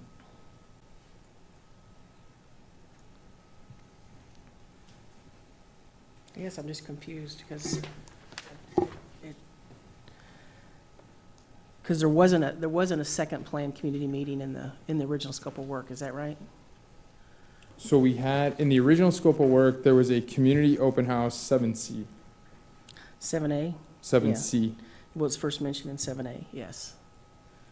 Yeah. What's that? It says, "In the final community open house will be scheduled to occur during the final visit to Lawrence," in 7A. And then it talks below that about a community open house. Correct, right. So when we get to that 7C, we are very close to what the final draft plan, I mean, it's a final plan. People are going to be able to review this. They can certainly still provide comments, but this should be very close to the adopted version of this plan. Mm-hmm. What we're hoping to be able to do in step 6 is show people the framework plans, these initial workings, some of the ideas that are out there. You're starting to see structure to it. It is the beginning of a draft master plan, but it is not that final downtown master plan. So it's one more opportunity for people to give us their feedback on what I guess I'll call like an interim deliverable. Okay. Okay, so the 7A has been actually pushed over to 6, step 6 in here. That's what I'm seeing. I guess, so 7A on the scope that I have is the downtown draft plan.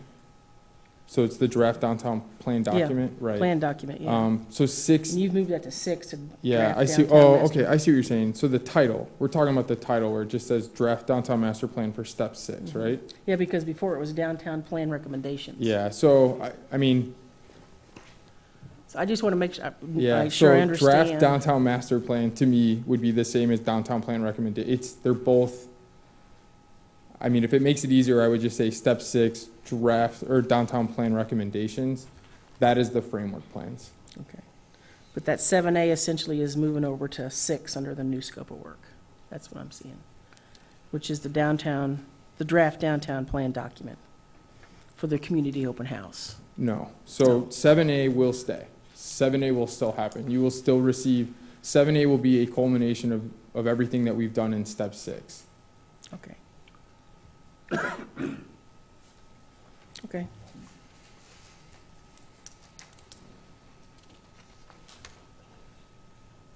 Are there any other questions? Yeah, just real quick so I can clarify what has actually been done on the original contract. The original contract called for a project website. That does exist, yes? Correct. Called for an online survey. That does exist, correct? Correct. That was supposed to have an interactive mapping tool. That exists, correct? Correct. Okay, and then we were going to have a week of workshops. We were going to have 5 focus groups. 4 of those occurred, right? Correct. And then there were going to be 3 community meetings, and only 1 of those occurred, correct? Correct.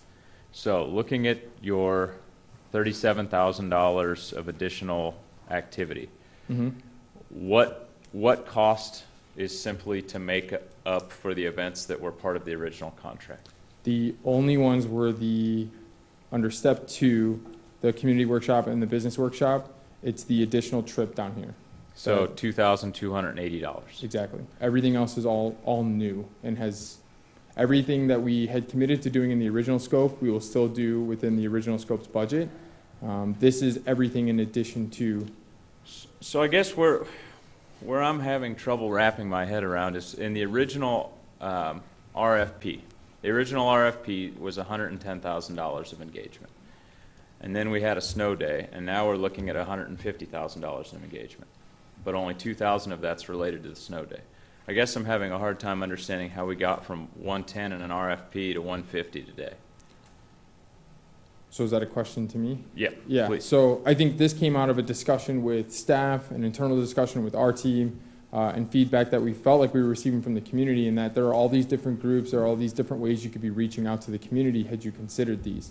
And these are things that we have done in other plans, but I think to respond in a way to the RFP that we originally received from the city, we felt like the scope of work that we had prepared and the city felt like that was the scope of work that was appropriate for the downtown. I think having gotten into this project and having received feedback along the way, we felt like there were other opportunities that were out there that we wanted to at least put in front of the city commission. First, we put it in front of staff, then we're now putting it in front of city commission to get as much as we possibly can out of working with the public, working with the community. And that's really what this is these are just additional ways that we can reach out to the community and get the feedback that we need to draft the plan ultimately that you need for downtown Lawrence. Mayor, I can add to that. Just from our city staff perspective there, and Commissioner Herbert, I think what we originally had as the scope under the budget allowance leaned on our steering committee to do some of the work between the initial outreach engagement and the final plan. And after HLA's initial week here, we got together and had meetings about how could we enhance the public engagement. And what we looked at was there was that middle part that was really missing, the visioning and the review of the draft plan, which to be honest are components that we typically do if we're not under a strict budget, if we're doing an in-house plan. we would usually have those parts of citizen engagement in a sector plan, for example. And so we wanted to present an enhanced outreach plan that included those middle sections, pretty intense citizen participation with our, what some could consider, one of the more important plans we'll do this year, certainly. So I think that's what we're presenting to you is a beefed up citizen engagement plan that frankly wasn't able to be included in the original scope based on the budget that our RFP included. That's my perspective.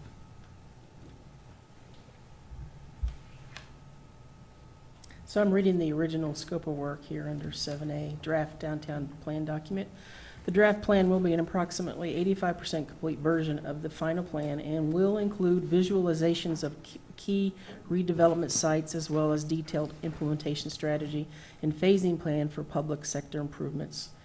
How is what you're proposing now different than that?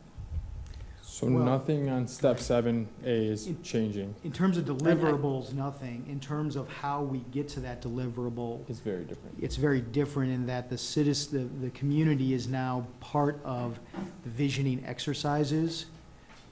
If when you look at the original scope, the community was pretty engaged on the issue identification, sort of dropped out for all of the development of the plan and the plan policies and recommendations and visioning. And then comes back at the end when the final plan is presented to the community.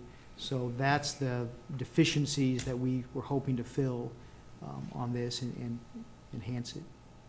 Yeah, I mean, as it stands now, and I think a major discussion point that we had when we talked about this was ultimately that step 6 is a critical step when you're drafting a plan. It's the first time our team is actually writing recommendations, and the only group as it's set out in the original scope that sees that is staff. And obviously staff is a critical component to this being a successful plan, but it's not going in front of the city commission, it's not going in front of the public, it's not being vetted. The only time we would have then had an opportunity to put this out in front of the public would be after we had received staff's feedback, went back and started drafting the actual, what would be that 85% deliverable in 7A. We felt like that was a missed opportunity to put those framework plans, put those initial concepts out in front before we get to 7A and we start doing visualizations about what something should be. The first question is, should this even be something? Should there be something here? Is this a priority?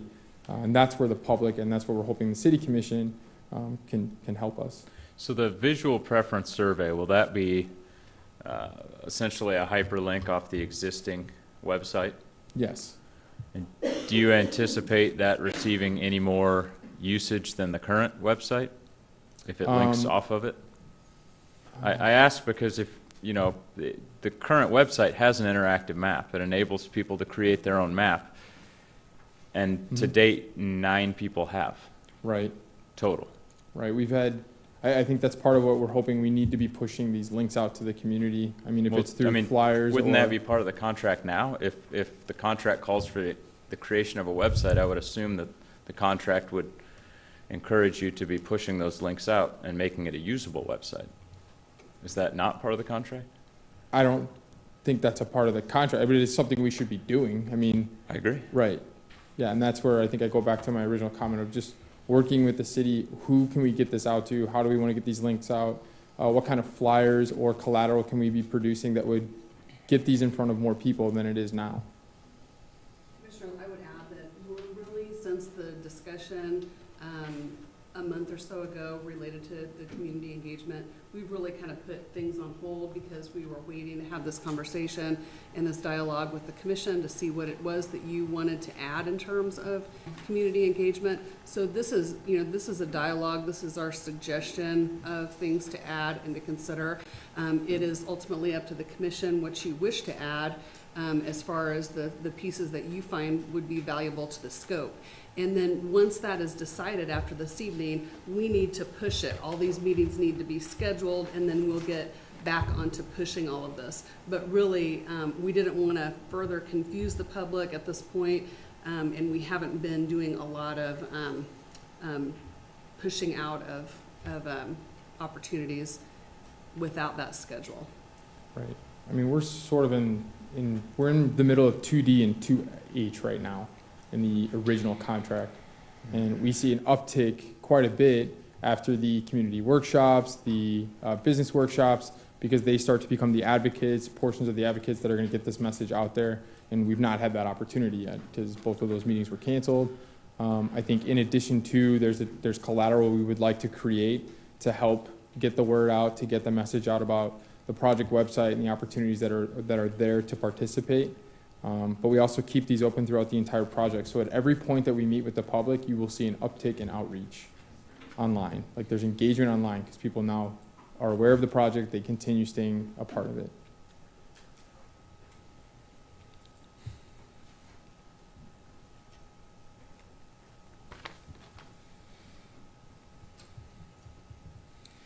Any other questions?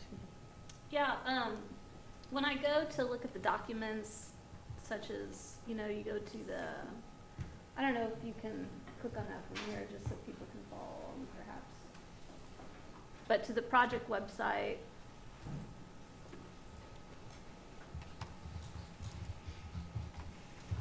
Oops. and then you go to the documents. Let me see, is there a link from your page? Yeah, from the agenda there is. Looks like Diane's coming to help you with it. Oh.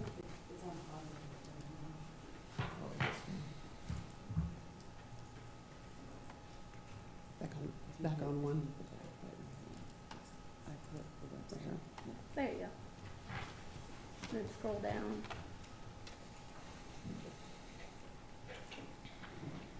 There you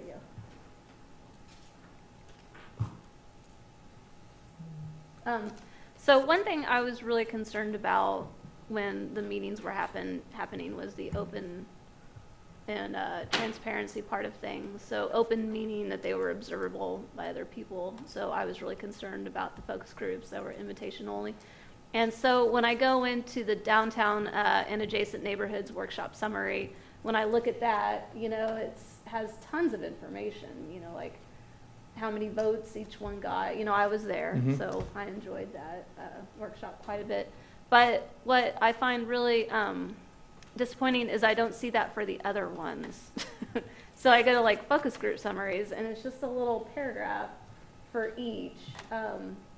What I was really wanting to see was the materials, perhaps, that each focus group had or they handed back in. You know, I don't need people's names attached to things. I just want to see like the raw documentation. So there was no handout at that meeting. I mean, it was more of it's a facilitated discussion with the group members that are there. They didn't have, like we had in the neighborhood groups, we had a page that we filled out. They didn't have any kind of form or anything they filled out. Nope. It was it's a discussion. It's just I wouldn't call it an informal discussion, but we normally set up what the project is, what it's about, and then we allow the 40 minutes that they're there they just kind of go around the table, or sometimes two people talk, sometimes everybody in the room talks. But it just gives them an opportunity to tell us what issues they see. So the forum seemed like a guided kind of conversation. Did you at least even have some kind of agenda or template for discussion, or? We have questions that we would ask if we needed to, more like stock questions, but I think in most cases for when we do the focus groups, it's really letting them tell us what the issues are. It's not us telling them what we think the issues are. Sure, but there's no handouts or anything. Correct. Like there's the no neighborhood handouts group. and there's nothing to pick up at the end. Right. Interesting. Well, I was just really disappointed by how small of summaries they were. And they didn't really tell me anything I didn't know already on top of that. So I don't know. I guess I was just hoping to connect to kind of the raw data a little better than I was able to. Yeah, I understand. Any other questions? I have a question for staff about the guest tax fund, which is the fund that we're considering using for this expenditure. It's my understanding that the guest tax fund had higher revenues in 2018 than were budgeted and had fewer expenses. So we have perhaps a healthier guest tax balance than anticipated. Is that anybody? Jeremy, you got any? Can look it up. Computer issues and I can't get on, so I'll have to get back to you on that. Okay, well, I think that's a component of this discussion that would be useful. as we're talking about increasing expenditures from that fund. Have those meetings been rescheduled yet? The workshops? Mm-hmm. They have not, no. Okay. Yeah. I just want to make sure those are public and open. Yeah, every meeting that we have on our original scope and what are in these additional workshops moving forward are open to the public, or anybody can attend any one of them. Mm-hmm. And some of them will be very focused towards a group, but anybody Sure. can participate, yeah. So with the additional scope of work, how will that change the project completion deadline? We haven't really talked about that yet internally, but it would certainly add these additional outreach efforts won't add a lot to the timeline, but certainly from being on pause, from not being able to do the community workshops, there's only so much we've been able to do up to this point. I would think that we're adding at least a few months to this process, but I don't know the exact answer right now. So I think originally we were looking to wrapping up in either September or October. I would like to work as hard as we can to still get this done by the end of this year. That would be a goal. But we've certainly added a couple of months of time to this overall process. And then also your suggestion to add in student engagement with the school being out here in a month, yeah. practically. I think that's why we made definitely not doing it in the next month. There's no way.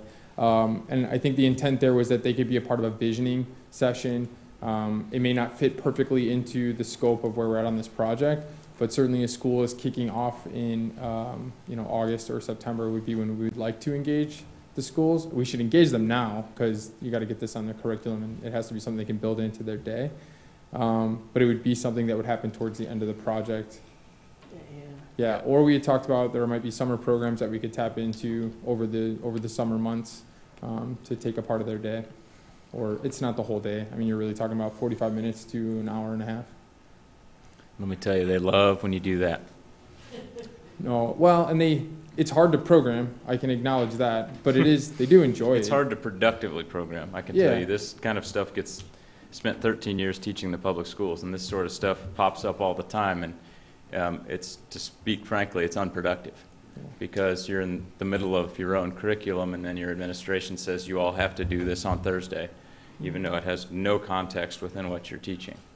To speak frankly, it's highly unproductive. From our perspective, it's helpful, but I can appreciate obviously your perspective as a teacher. It's hard for me to sign off on a $4,000 expense to send pencils to 5th graders. We have the numbers. If you got your numbers. Yeah, so the guest tax actually came in about 7% lower than budget, but the expenses were about 7% lower as well. So the projection of fund balance decrease was the same as what the budget was. The fund spent about $282,000 more than it brought in 2018. And so the fund balance is projected to be $420,000.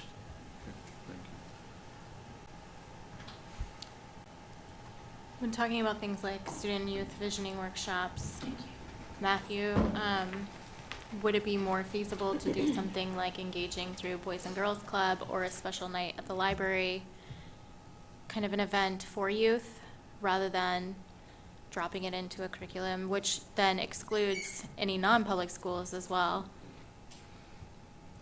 I think you ought to just make it part of the community engagement. I don't think this has a place in the classroom. So something outside of that, like Boys and Girls our Club. own website talks about how the city was going to use social media to help garner student involvement. I mean, the original website, part of the original contract, talks about using our own communication department to do exactly what we're now paying more money to do. And It's a very different kind of engagement, though. I mean, it's not just dropping pencils into the group. I mean, we're there. We discuss what the issues are that they're facing.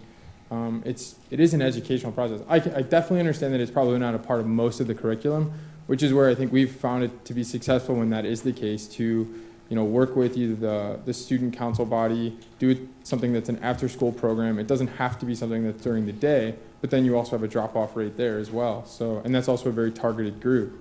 I think what's important here is we're trying to stress the value in reaching out to the students and to the youth of the community in a place that we know they're going to be. It is very challenging sometimes to say from 6 o'clock to 8 o'clock, please be at this facility and we're going to host a community workshop for youth.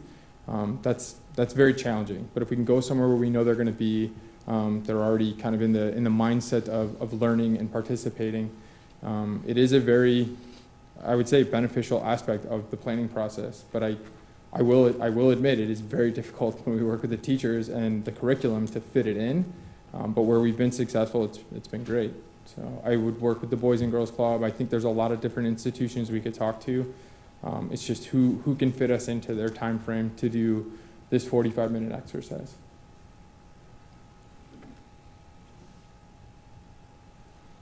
Any other questions? Yeah, I had a question. When I went back through and looked at all of the, I don't want to say complaints, but issues that people bring up, you know, a lot of it is a little more complaint driven.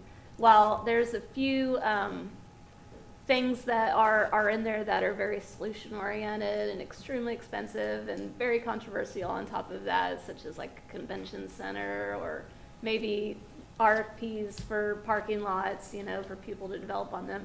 How do you take that kind of input in the very beginning and deal with it at the end when you know it's controversial? Yeah, I mean, that is honestly the job. I mean, that is, I think everything that we're challenged to do is to bring all these threads together into a cohesive document that is achievable. You know, the aspirations of a downtown plan or a comprehensive plan, but more specifically to a downtown plan, is you should be able to achieve it in a shorter term than you would maybe on some of your broader policy documents. There may be some things that go into this plan that are a little bit out there, maybe too difficult to achieve in the short term, might not even be feasible, but if you don't put it out there as an idea, it would have never had a chance. We wouldn't be talking about it, we wouldn't be discussing it. But I think the importance of what we're trying to do is take all of these feedback points, and that's true. There are some that are maybe a little bit more on the negative side or an issue-driven side, but we know what solutions are out there that would solve that problem. Like that's our job, I think, and that's what we, working with the city commission, working with staff, working with other partners that we're talking to here in the city, we'll get to that. It's drafting a recommendation that solves multiple issues. You can't solve all of them, that's for sure. There will be compromises, that's for sure. But to get to something that is the closest to what this community could all buy, and I hate saying buy into, but that really is what it is. You have to get everybody to agree to buy into this document and say, this is our vision moving forward for downtown Lawrence. If we want to do all of these things, these are the short-term steps, the mid-term steps, and the long-term steps. And this is a 15-year vision for, you know, somewhere between a 10 to 15-year vision for downtown Lawrence. So that some of this has to be things you can do tomorrow. And those are the things that, you know, maybe some of the issues are too big or too broad, but there are issues that we can resolve in the plan. So that is, yeah, honestly, that's probably the biggest challenge of what we do. Yeah, because I mean, that's what concerns me. If there's a couple, like people in the staff meeting that said, you know, that we need to build a convention center, you know, but no one else in any other input group wants to build a convention center, then it doesn't get the weight. I mean, you don't necessarily weight that higher because it came from staff or anything. Right, we're an outside party. I mean, it's one of the benefits of hiring a consultant is I don't know, I mean, I'll learn it quick what the politics are, what the issues are, what the challenges are, but I say this in the most positive way I can. You're the ones that have to administer this plan when it's adopted. This is the community's plan. It's not, you know, Nick, Sean, Jackie, House of Levine's plan, and I say that because I think that does get lost. They think we're coming in here, I'm going to write a plan, I'm going to drop it on your desk, and we're going to walk away. We are trying the hardest we possibly can in the first 2 phases of this project to not write recommendations, to learn what the issues are. So when we do get to the point where we're actually drafting recommendations, it rings true to your issues, to your opportunities. It doesn't feel like it belongs in another community. But you're right. You're going to see feedback that we receive from one of the workshops, and it's not that it's not going to get incorporated into a solution or into a recommendation. It's that, you know, some other group also had this other issue and it's completely opposite. And what's the balance? What gets you closer to your final vision? And that's why things like a visual preference survey or an additional open house, it just gives us a few more opportunities to talk to the people that are helping us draft this plan. So when they do get to the point where this is adopted and they do read a recommendation, maybe they don't agree with it, but they understand where it came from. They understand that that was feedback they heard at, you know, the Adjacent Communities Workshop or the Downtown Business Workshop.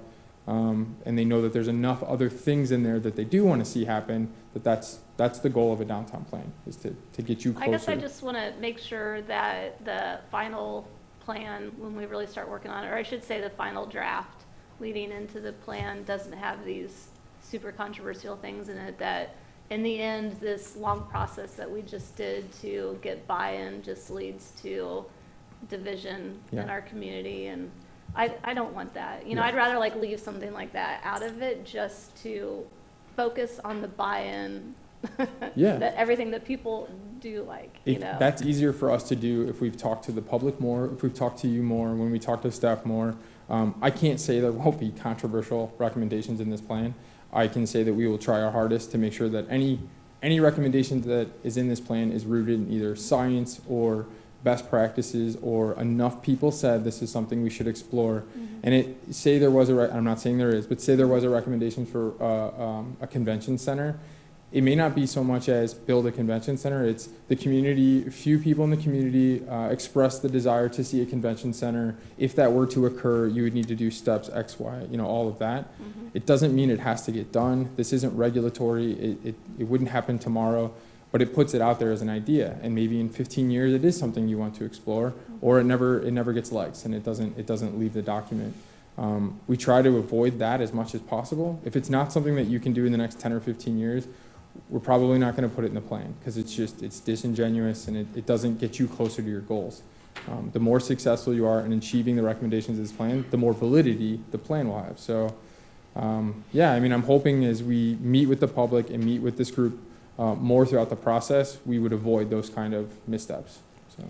Yeah, I don't want it to be I don't want it to go on a shelf, basically, because it has some controversial things in it, you know. I'm really hoping that this is a process that identifies all of the things that we like, you know. But I think we also have to be open to hearing that if 90% of the community wants a convention center, we have to be open to listening to that. And this is your example, not mine. This is your example, right? But it could be a movie theater. It could be that's what whatever. But he's gonna dig this up. Yeah, I think that we have to have an open mind to hearing what the vision for downtown is from the community as well. And it might not be what we have in mind. So I just use the convention center as an example because I know that's something that is controversial. That doesn't mean that. Right. Yeah, and I probably it could be a skating rink. It could be. Right. I probably should not have used the example coming back, but yes, there will be issues like that, and it is the job of this plan, similar to other planning documents, it is the job of this plan to vet those kind of ideas. Because if you don't do it here, you're never going to do it when you get into zoning or things that are regulatory and are truly things that you must do, as opposed to these are, you know, you should consider, or, you know, wouldn't it be nice, that type of thing. But if you're not exploring it now, I don't know when you would. You know what I mean? I guess that's why I was so disappointed that there wasn't any real raw data in the focus groups and such, because I do want to see a little more kind of actual, like, numbers data on the things that people want, like we had in the neighborhood summary. The focus groups are a very different type of meeting, but all of them, everybody that was in there knows that they need to be coming to the community workshops, the business workshops, and those are the ones where that kind of information is collected. And even to your point earlier, we can run an analysis on the feedback that we receive, but this isn't a statistically valid assessment of what the entire community feels. That's why it's important that we take all of this information and use it to help us set the framework for what we're going to write in these plans. But we still need feedback. I mean, and like I said, there are people who will not participate, and I've seen this, where they will not participate in the first phase. They weren't aware of it. It didn't concern them. That's not something they want to participate. And then a recommendation comes out, and now they want to participate. And that's good. I mean, that's how we might get somebody who wouldn't participate if we have these additional meetings. If we don't, we're going to go from basically where we are after the community workshop to a draft plan. And I think that's too much of a leap for participation, for transparency. And I'm hoping that this gets us closer to where I feel like we should be, and I know staff agrees. Is there anything else that we need? Anything else, Leslie? Are you Well, shutting me yeah. off? No, You're looking at just- me when you say that. Yeah, if we want to. No, Well, I got the you were answer. talking last. I got the answer to Yeah, my okay, question, good. so thank you. If nothing else, do you want to open to public comment? Yeah. Public comment on this item? Moving. Are you getting up? Yeah. All right. Good evening, Mayor and Commissioners. My name's KT Walsh, 732 Rhode Island Street. I'm very glad they want to include kiddos. I think that's really smart. I wanted to mention in the developers focus group, should they ever occur again, and all the meetings, they could be live streamed. Of course, all the meetings need to be open, but for people who can't get to them, it would be lovely if they were live streamed. It's cheap and easy. I was really surprised that with all our talk about permanent affordable housing and our goals for that as a city, that tenants to homeowners and the Community Land Trust and the Housing Authority were not invited to the developers focus group. We have been trying for years to get those people to work together. You know, you've heard it repeatedly that the Land Trust and tenants to homeowners would love to work downtown on permanent affordable housing. That's another group that needs to be included. In terms of downtown arts and events, Black Lawrence, the Epicenter, Haskell representatives, Latinx at KU, Women of Color, Crystal Swearingen at Crystal's Place, the LGBTQ people in the Senior Center. Why weren't they there? And I know the city apologized because we had a bad start. The process was wrong, and the apology was classy, but the staff made an error. You all didn't make an error. The error was in our staff, and we do have to pay a penalty for that, and some of the extra money to start over. Unfortunately, you know, they goofed. We're starting over. It's going to cost a little more. And lastly, I'm asking you to declare a moratorium on approval of large developments downtown until we as a community complete the downtown plan. The elephant in the room, of course, is the hub development at 11th and Mass and New Hampshire, and to the alley to the east. The main building of this project would be the largest building in both mass and scale ever built downtown. And that's just me. This is recorded by architects. It seems foolish to simultaneously allow a massive development right on Massachusetts Street while we all work on our master plan. Thank you. Thank you, KT. Public comment, more? Hello, I'm Sally Zagra, Executive Director of Downtown Lawrence, Inc., and I'm glad to see that HLA is here. I'm excited to hear about what could be with these additions to the master plan. My purpose in speaking right now is actually first and foremost just to offer my help, because I agree with Commissioner Herbert that having the website and the links and all that they're great, but if nobody's accessing them and knows how to access them, it doesn't do us much good. So I'm very happy to whatever happens, and Porter is our new city liaison, and we're thrilled to have him. I'm happy to work hand in hand in terms of pushing out that information, given our huge social media following, our website, our mobile app. We just swapped out our sliders on our mobile app today, but we've had a link to the master plan survey up for several weeks. We have our annual members breakfast tomorrow, and the mayor will be joining us, which is fantastic. And we will be talking about that. We'll be walking people through how to actually download the app that we spent a lot of money on to help publicize what goes on in our community and downtown. So I will say this, and I'm not advocating particularly, for or against. I'm just saying, as someone who leads an organization of 200 member businesses, I'm communicating with them constantly via email, via text, via private Facebook message, via private Facebook groups, via public Facebook at Twitter, Instagram, phone calls, visits, just emailing. My job is herding cats, and that's what we're going to be doing with trying to engage the public. And if we want community engagement, there has to be some face-to-face. And it does happen. It has to occur in naturally occurring places. So I would promote more in community engagement in person, because we will have more community engagement. And don't forget, if we're only relying on websites, et cetera, we're leaving out an entire group of people who maybe are not technologically savvy or using, comfortable using the internet or anything like that. But however we can help, we're very, very happy to do so, because we obviously have a very vested interest in this downtown master plan. Thank you, Sally.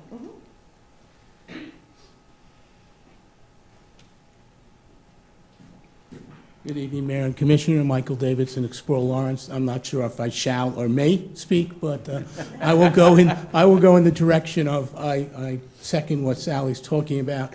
And I think it's probably important that we encourage the steering committee to start talking to the groups they represent to input. I know our organization, when we had a community meeting, sent it out as part of our industry newsletter, but that's only about 300, 400 people were meeting. But if each member of the steering committee takes the commitment to do the outreach, that will help. And I'd also recommend, if commissioners can, come to a Rotary meeting, go to a Lions group and talk about this, because this has to be pushed out, and it can't be, I think, only the staff or only members of the steering committee. I think the commissioners really should go out and push it also. So thank you all. Thank you. Very cool. Any other public comment on this item? Okay, back up here.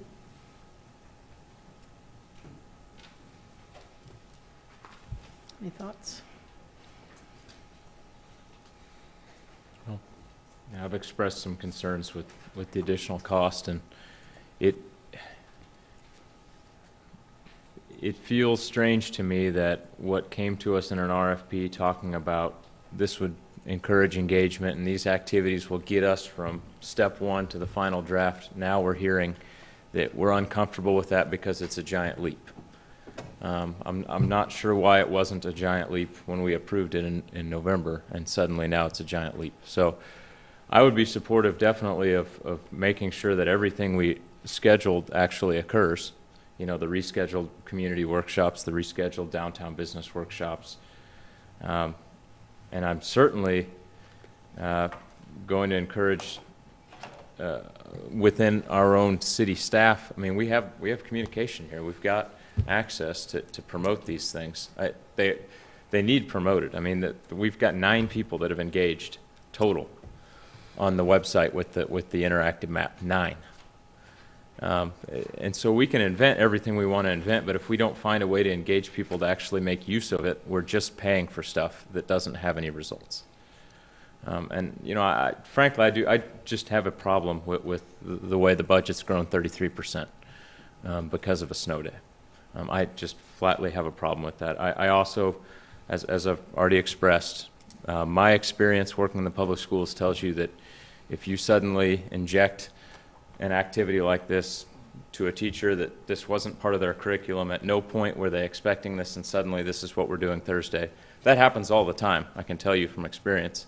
It's ineffective what comes out of it. And we can get all the data we want, but it's meaningless if it's ineffective. And so I have a problem with a line item that's $4,090, and what we're told is that it's pencils and paper being sent. And I just flatly have a problem with that. Well, I think that the facilitation piece and the consolidation of the data piece is a lot of the cost associated with that. So I would say, like, I hear you when talking about the kits, like what the kits contain, but the collation of that data, particularly qualitative data, takes a lot of work to put that together. So I'm not going to minimize that. I also appreciate that they're reaching out to the youth, because frankly, they're the ones who are going to be using this downtown long after we're gone. And so I do appreciate that they're able to have a voice. I understand that they could engage in that process prior to that, but unless we specifically invite youth, there's a presumption that they're not part of that conversation, that the grown-ups are talking. And so maybe there are different ways to engage that, but I think that that voice is an important one to hear. I feel that we were critical of the way things were going with the plan as it was being rolled out, and that the staff has come back with a suggestion as to how it could be rolled out better. And frankly, it costs more money. The guest tax fund is an appropriate way to pay for this if we choose to do so, and there are resources that are available for that. I think it's a good investment overall to spend the money that we need to get the best participation and opportunities for participation on the part of the community, because frankly that's what we were critical about. So while I'm not overjoyed at spending more money on this, big picture, this is a really big deal for our community, and we need to do the best job that we possibly can on it.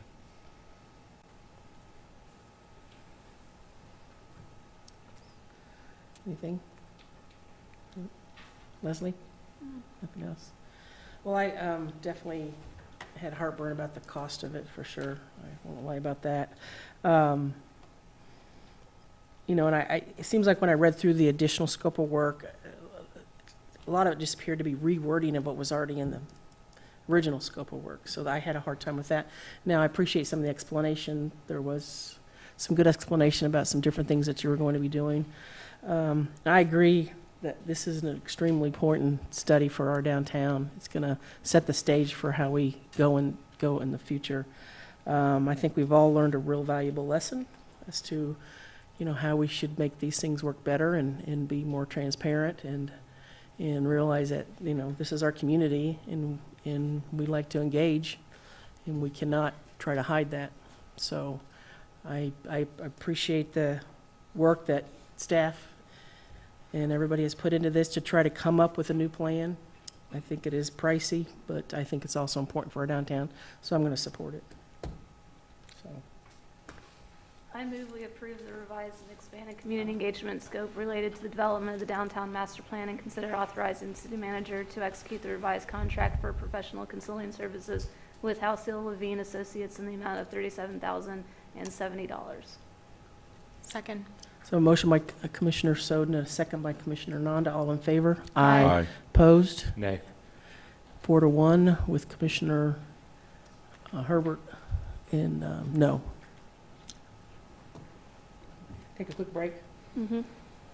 Give us 10 minutes.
right, we're back. So we're on to the last of our regular agenda items, number 2, receive report on the strategic plan. Good evening, Mayor and Commissioners. Danielle Bushcutter. I'm excited to be able to report on this evening. Before I get into it, my intent tonight is to go over kind of where we're at and give you kind of all a status update on each of the initiatives. But before I do that, one thing I do want to point out is that we are in the process of moving from the current system we have in place to track all of the performance metrics and progress on each of these initiatives to a new system. So you may see some changes on the strategic plan webpage in the next few months as we move through that transition. So just wanted to make sure that you're all kind of aware of that process and that change that's coming up here in the near future. All right, so the first priority initiative that we have that I want to give a brief update on is the advisory board initiative. There's a memo that kind of identifies and outlines all of the progress that has been made, but really there have been 3 kind of key things that have happened since the last time I was up before you talking about this. The first is moving the home fund recommendations from the Community Development Advisory Committee to the Affordable Housing Advisory Committee, and ultimately dissolving the CDAC as well after they make their final recommendation to you all this summer. The other, there was another committee that was also dissolved, the Homeless Issues Advisory Committee, back in February. And one of the things that we want to highlight with this is that staff's working on implementing some software to hopefully assist us with the management of advisory boards. So those are kind of the big things that are moving forward and we have done over the past couple months related to this item. I was thinking that was supposed to start in April, the software. We're planning a soft launch here in May. Okay. Okay, so it is. Okay. With the agenda, your agenda. Yes. All right, the next item relates to ongoing professional development. I'm excited to announce, and it's happened since I initially put this memo together, but we have a non-supervisory training that's a 10-session training program that we have every year. And the class for 2019 has now been selected, so they will start their first session here later in April, and we will continue that program, and I anticipate that's a program that we'll continue to have throughout the next several years. The other things related to this particular project are updating the performance evaluation tool to align with the updated mission, vision, and values that the strategic plan put in place. We had a few setbacks with this and kind of had to put it off with some turnover that we had in the HR division, but we hope to get this back up and running and in place for this next performance evaluation process. On regard to number 2, yeah. And I know that the HR is an internally functioning piece of our organization, so it's inwardly facing and serving our staff. So I have been housed in an HR department, and I work very closely with the HR director in my day job. And I've seen HR departments who have really stepped up and taken a role in visioning for these kinds of issues, who have really kind of developed not only staff development, but also employee relations, succession planning, leadership development, and things like that. And I'm just wondering, because we don't hear a lot from HR, to what extent are they engaging in this process, and to what extent is it just directive-based engagement? I think there is quite a bit of engagement from that particular division. I think this has been something that has been wanted to be kind of updated and changed even before this was really identified as part of the strategic plan. I think this just kind of gave us an additional kind of catalyst for making some of those changes and improvements. So they're certainly involved with a number of our different training programs and getting those organized and out to employees and those sorts of things. I will say the succession planning task force, we had one of those kind of put together, and a couple years ago I think there was a lot of momentum And it hit a couple roadblocks. So I think that's one of the things that, you know, as we look to this and kind of look at how do we want to implement this, is something that we need to kind of pick back up again. But I do think there is a strong desire from that department to really get this stuff moving again. And I think there's a lot of excitement behind it as well. I think it's something that has been something that, like I said, they wanted to change for a while, and this gives them an additional opportunity and a good framework to really make those changes. And I don't know if Casey, you want to add anything in that as well? What I would add is that we probably need to do a better job of reporting out that activity to you in city managers' reports. So all of the items that you mentioned are on the work plan for HR, and so I'll visit with Lori and try to get in a little bit better of a habit of reporting back to you kind of their work and efforts that they are trying to make. So Danielle kind of alluded to some staffing concerns that we've had, and leave and whatnot in recent times that have kind of maybe slowed down progress on some of those topics, but we'll try to do a better job of reporting those out to you. Okay, thanks. Because I think that human resources can be a really innovative part of any structure and really alleviate some kind of peripheral issues, including these that we're bringing up. So thank you. Yeah, absolutely. All right, the next one is to identify barriers to having high-speed fiber throughout Lawrence and facilitate the development of the necessary infrastructure by the private sector. And this is one of them that Brandon can certainly expand on, but this is one that we're hoping to get some additional direction and guidance from you all tonight. As we've had in here for, I think, all of these, that there was a report done in 2013 that helped kind of articulate some of the things that maybe we as city staff need to address. One of the things that we recognized and heard from some folks in the private sector is that we maybe needed to look at our right-of-way policy. So that's something that I think you'll be seeing either later this month or early next month, and it's something that we've been working on quite a bit. Another thing that we have in this report is that the private sector continues to make improvements in this area all the time, but the city does offer dark fiber for lease along its backbone ring around the community, so that is something that we do have in place that folks can take advantage of as well. What's the response been like that to that in terms of private investment? I'll let Brandon kind of speak to that. Sorry, got a technical issue here.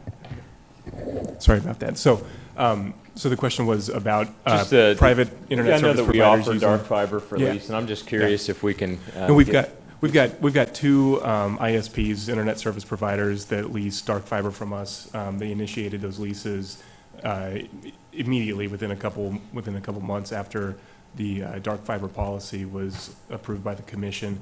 There's another company that leases some segments of dark fiber from the city, but not the entire backbone, not the entire ring. Of the two that lease the entire ring, only one of them currently provides internet service in Lawrence, which is an issue that we'll need to address when that agreement comes up for renewal, if they haven't made those investments in the community yet. So that being said, that particular ISP has worked with the city on some projects that have actually benefited the city organization and got some of our facilities hooked up. So there is some mutual benefit there. So those, yeah, go ahead. Just on the fiber, I think it was just this last city commission meeting where we, some of the money that was slated for fiber was removed. How did that impact our ideas to? Mayor, I can address that. So that was our own internal support program, and it included a position of a fiber technician. That's what we named that position. We had hired that position, I believe, in 17 or 18, and the person working in the position resigned, left the organization for another opportunity in the private sector. Since then, we've been able, with our own within staffing levels, we've been able to maintain that support service without filling that position. And there are a number of, well, there are a couple of city employees, especially in our municipal services department, that are skilled in splicing fiber and doing fiber installations, both in our traffic cabinets, our traffic signals, and our city facilities. Most of our actual splicing in the field, we actually outsource in order to outsource the risk associated with that. So I think it was a new program recently established, and we realized that we were able to do a pretty effective job within our existing staffing levels, which is why the funding recommendation was made last week, our last meeting. Yeah. Thank you. All right. So I think the direction that we're kind of looking for tonight, and I'll still go through the rest of the items, but if this is kind of the direction that you're looking for, a lot of our efforts related to this initiative have really fell into that right-of-way management. So you'll see a lot more on that coming up in the next couple meetings, but we really wanted additional guidance from you to make sure that that was kind of the intent and where you saw this particular initiative going.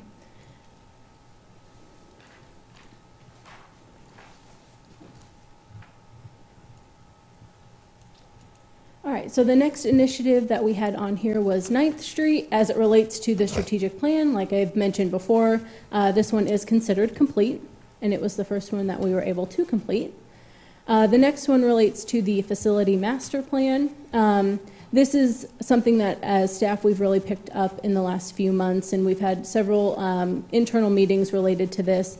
And something that doesn't necessarily show up on the action plan that we've identified, but does exemplify some progress that we've made in this area relate to our new police facility and the updates that are being made at Fire Station 1 and the Senior Resource Center, as well as the new one-stop shop and municipal court at City Hall Riverfront. And with those changes, we've also had an opportunity to look at what are the operational needs for MSO, what are the facility needs, and what are the evaluations we need to do here at City Hall to best utilize the space that we have. So it doesn't necessarily show up in the action plan items, but it is some of the progress that I think we've been able to make on this particular initiative.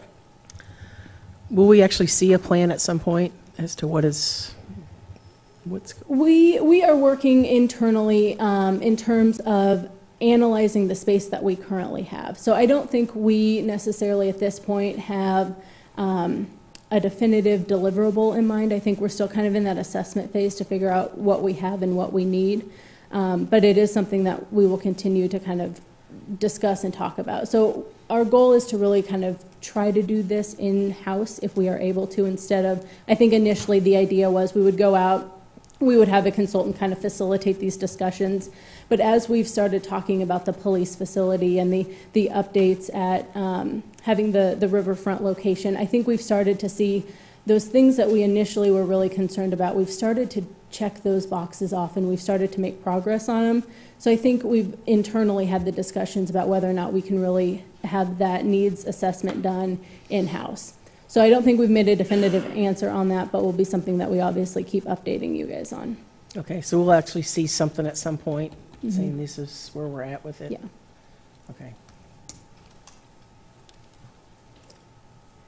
All right, the next one is related to priority-based budgeting. So I was up here at the last meeting talking to you about this. I will be up here again at the next meeting talking to you about this.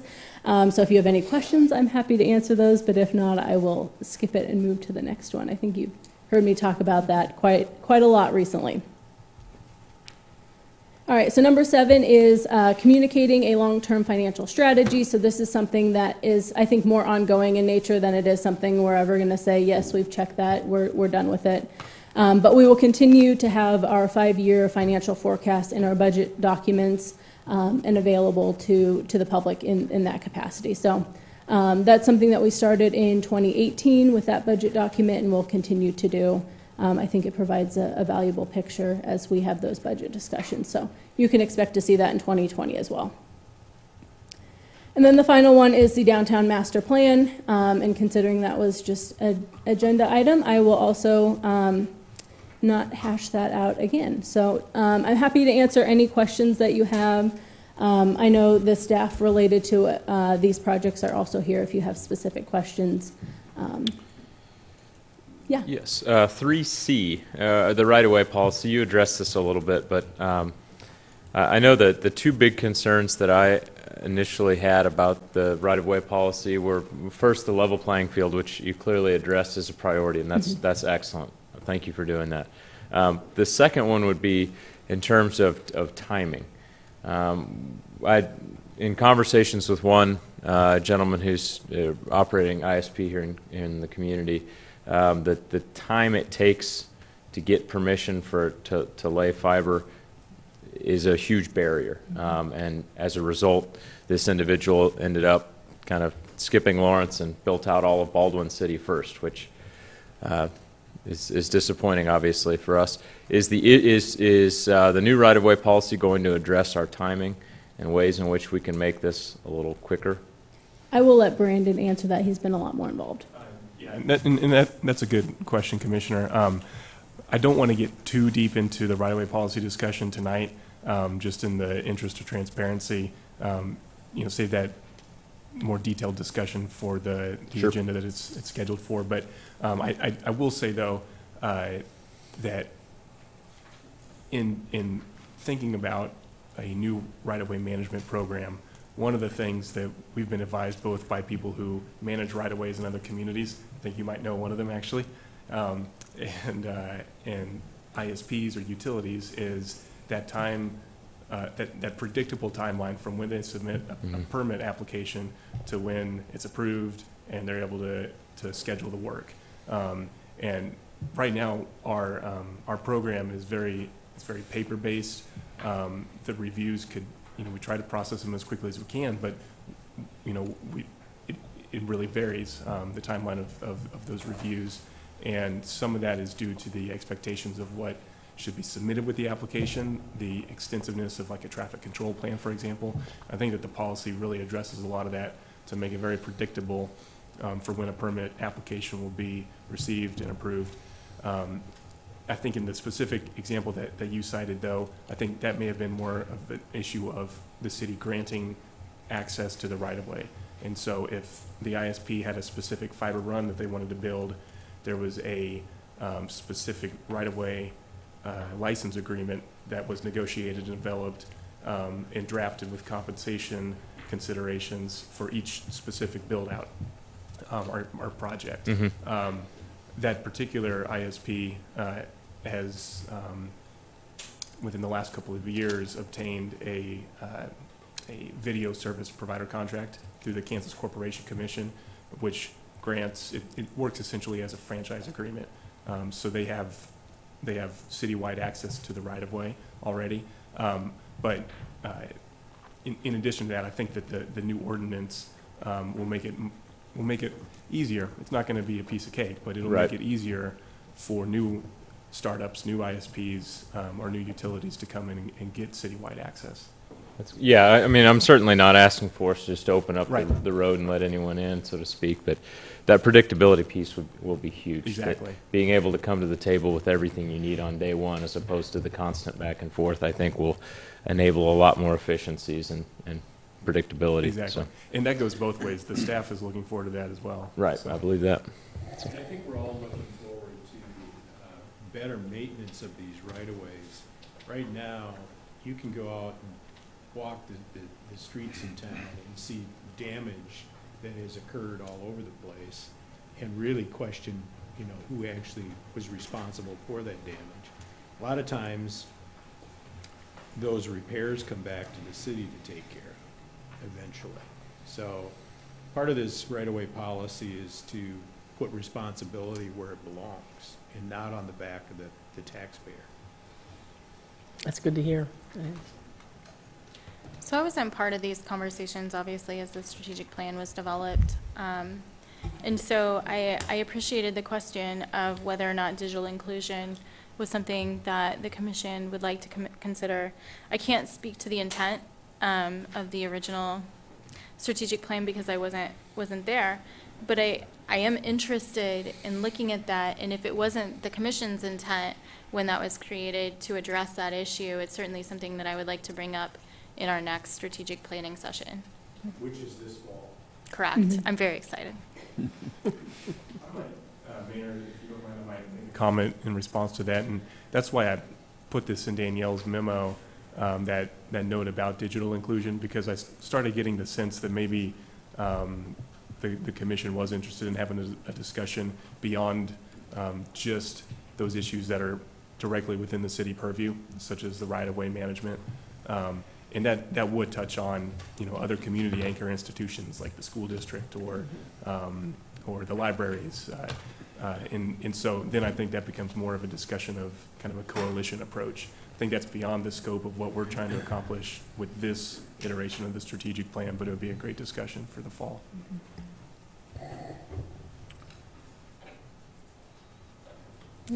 On number 5, develop the, it would be nice if we could get more detail on the facility master plan. Okay.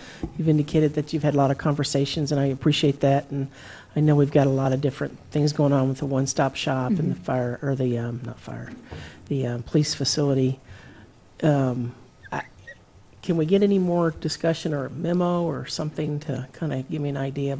We can certainly come back. When looking at this, as we've kind of outlined the action plan steps, it is very high level. And I think it is more focused on going out and getting a consultant. So I think this is something that, as staff, we can certainly go back and look at and kind of update that according to our new path that we're kind of looking towards taking. Because do you think we'll be able to accomplish this number 5 by the end of the year?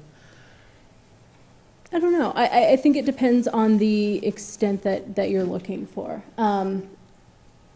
There's a lot of work that goes into creating something. If we want it to truly be a whole comprehensive citywide facility master plan, I don't think that that's probably realistic. Clearly, your new manager should be able to take care of that. Yeah, I think maybe part of it is just what is the definition, what are we expecting from this master plan? Is it something that, as we said, we can do internally, or is that going to be adequate? I don't know. When we started that particular discussion about that, it was much broader in terms of scope.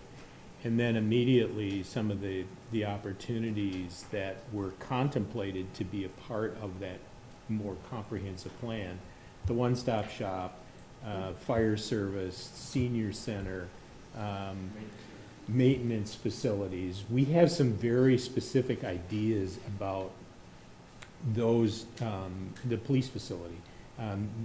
We have some very specific ideas about how to solve some of those problems in less expensive ways than I think were initially contemplated. And so what I would suggest to you that we come back with is maybe more on target projects that deal with main phases first. The original concept was to do kind of the space needs, and it would have been so high level as to be somewhat impractical as to specific application. Because when you get into, unless you're consolidating operations like we did with Public Works and utilities, most of the needs are very specific oriented rather than just gross oriented.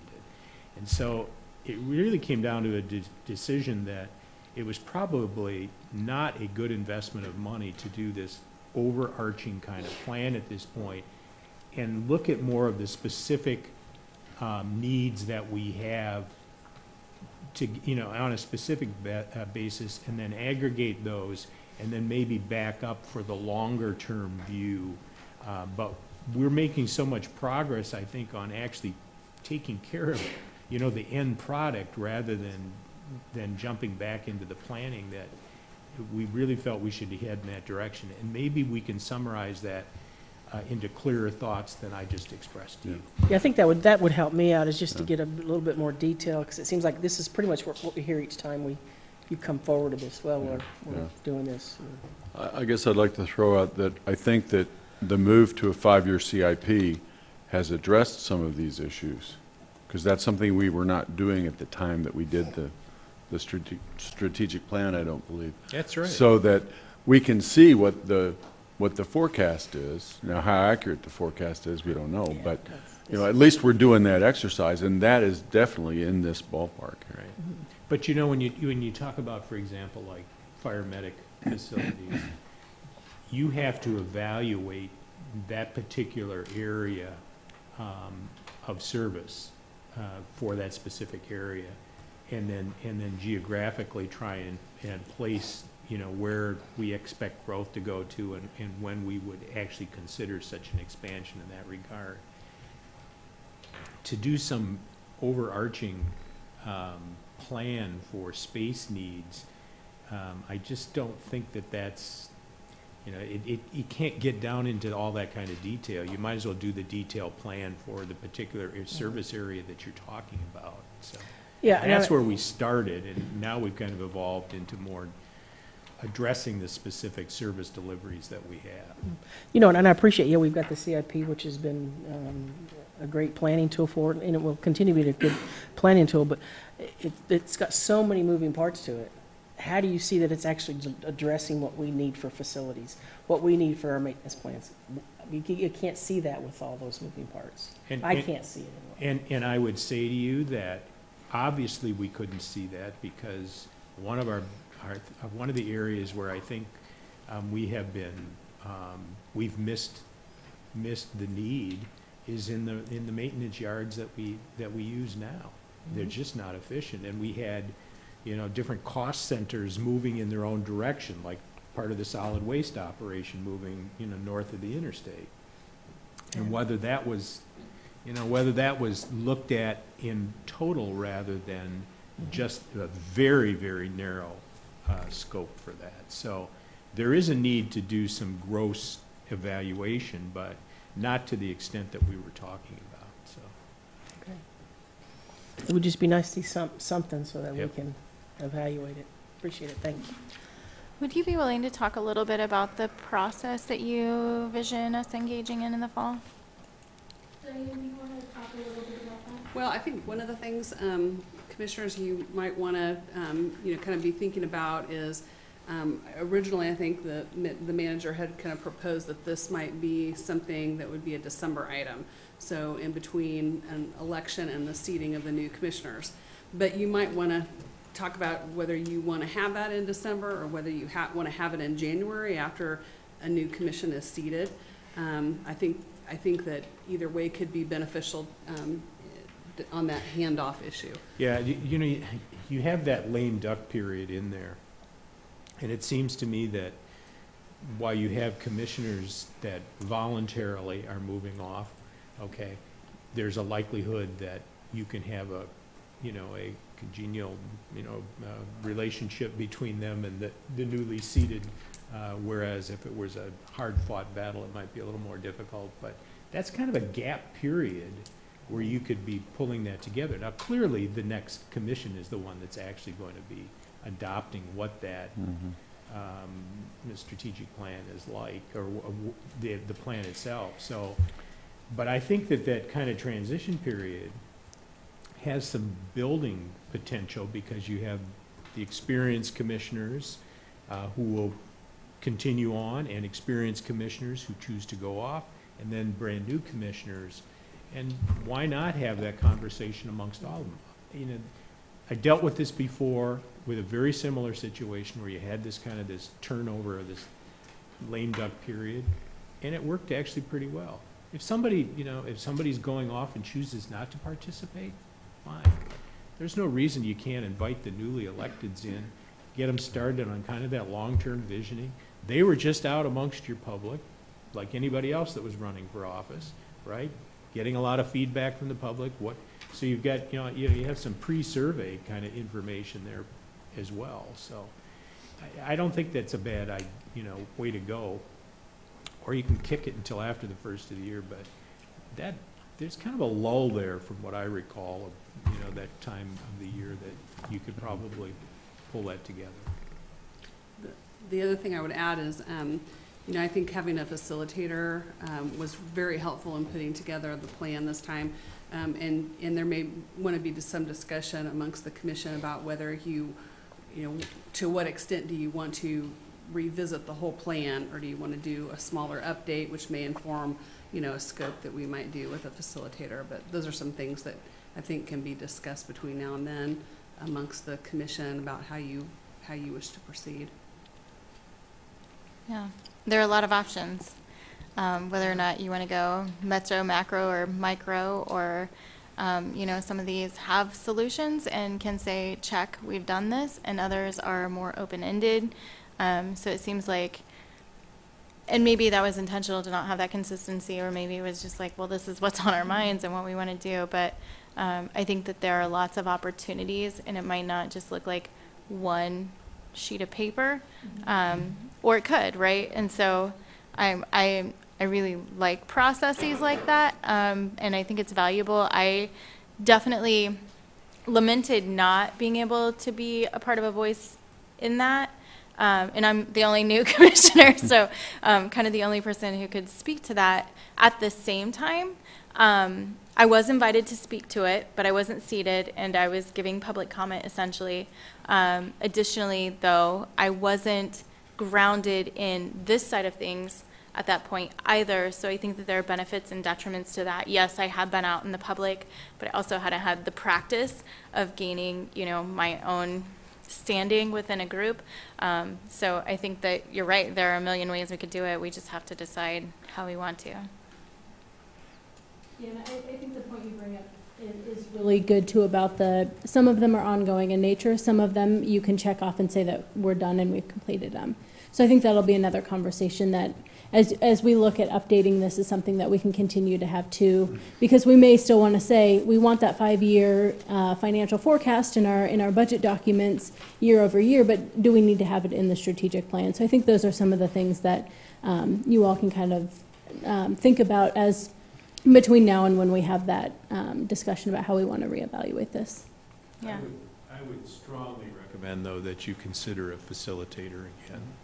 And I just think having somebody that isn't totally connected, okay, gives them an opportunity to you know, critique where you are progressing through the process and bringing it back, and you know, and has that skill set specifically for strategic planning to do that sort of thing. And I thought our last consultant did a really credible job trying to keep it all together that way. And that was our first attempt. I think, you know, I think we should be a lot better at it this time, personally. Either I've question? got one. Yeah, I would like to talk a little bit about the intersection of number 1 and number 6. That's the advisory board and the priority-based budgeting. In November, I raised a topic which was the possibility of changing the social service funding advisory board, the scope being reduced to the alcohol tax fund recommendations, and leaving the general fund recommendations to staff, because with the general fund you have the entire scope of the city government to be prioritizing against, whereas with the alcohol tax fund, those decisions are determined by Charter Ordinance number 33. And I thought we had a decent discussion, but we probably did not provide enough direction to staff as to whether we'd like them to pursue that and bring us back the appropriate documents to be able to do that. So I'd like to reiterate my interest in making that change. Again, I see it as the intersection of the advisory boards with the priority-based budgeting. I'm very much interested in doing priority-based budgeting right from the get-go. So, but I'm just one, so I'm put that out to my fellow commissioners.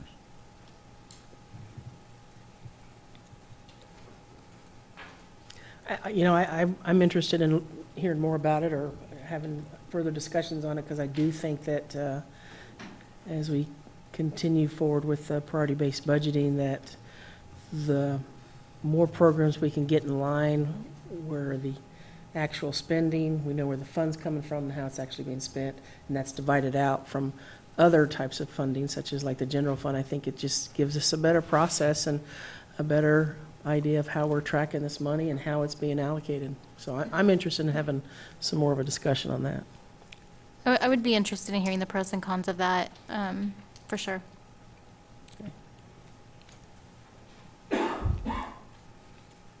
else on that? Yeah. Yep. Anything? I think, when we had I think you referred to him as the guru.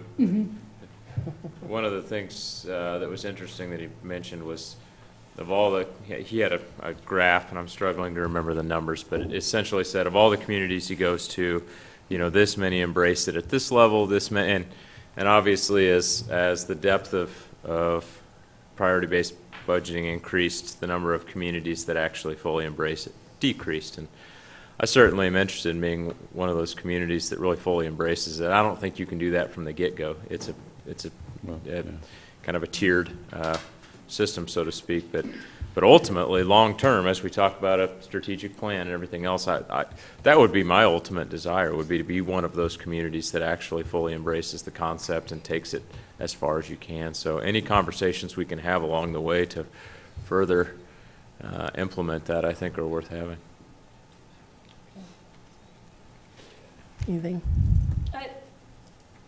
I don't know, participatory budgeting, citizen engagement, checks and balances. Apparently, those are big issues for me, but only me on the commission, because I say the same thing every time.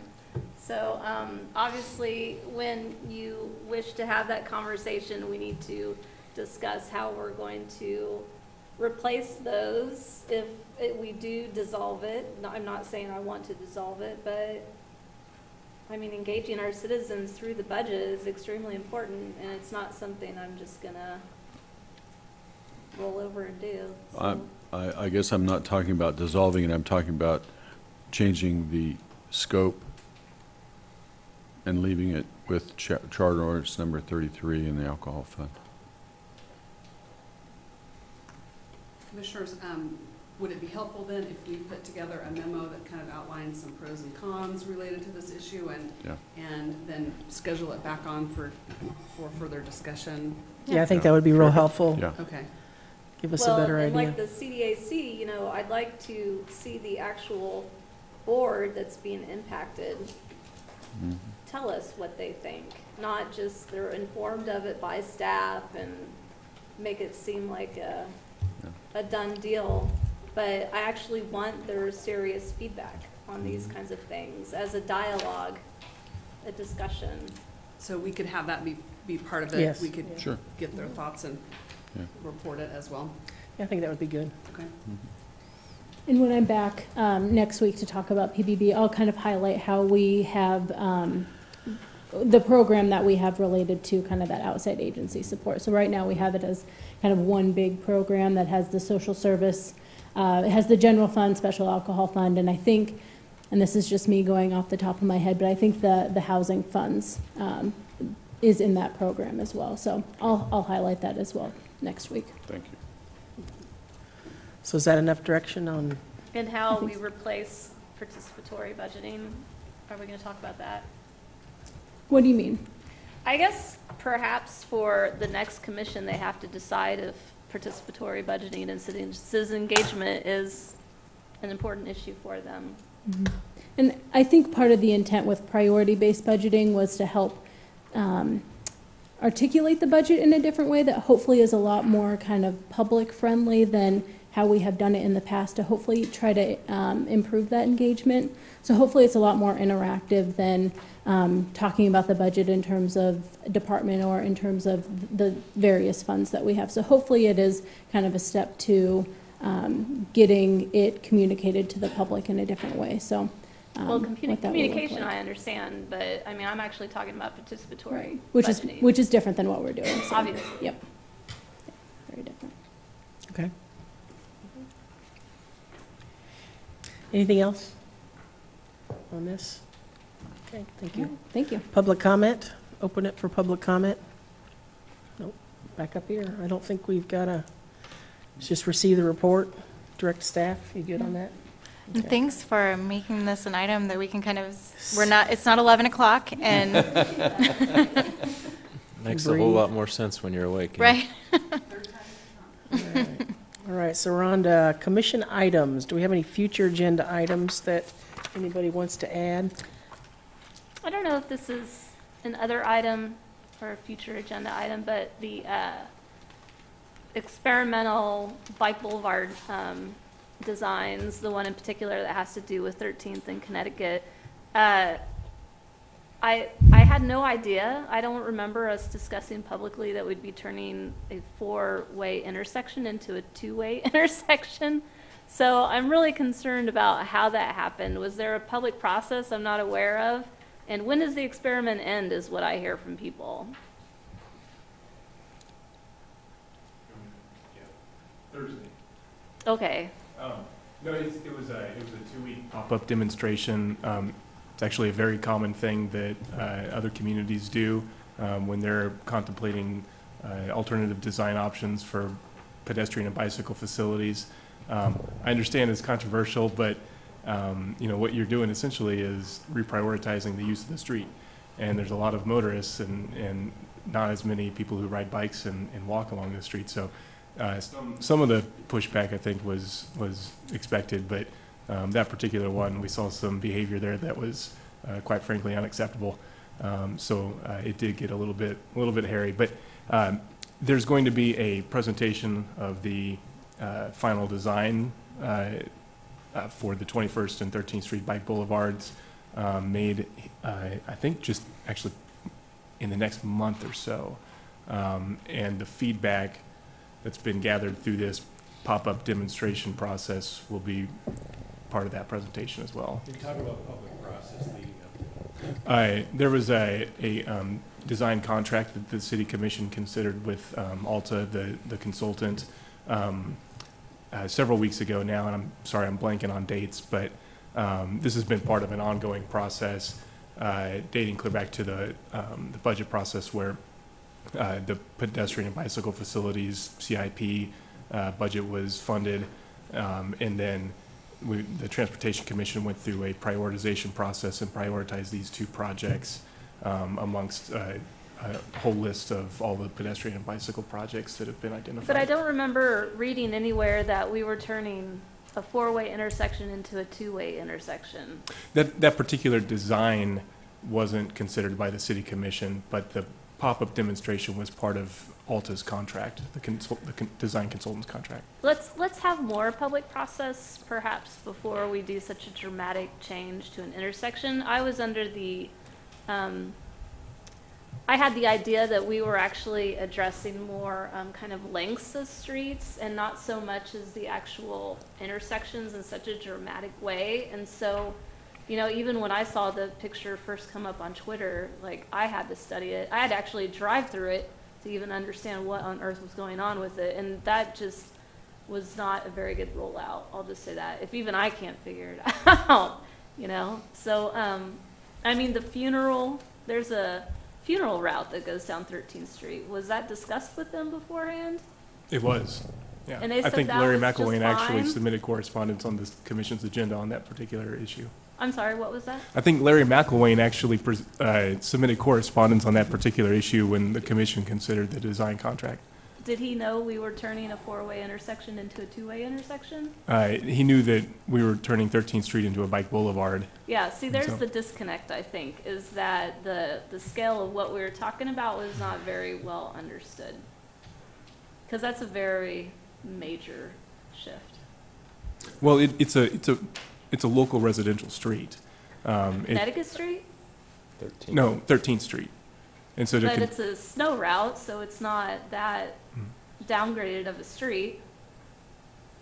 Okay. Yeah. I think that'll be a really good discussion for the consultant when in the project engineer when the design is presented. I'll check the date on it, but it's within the next couple of weeks, I believe, that's going to be presented to the commission.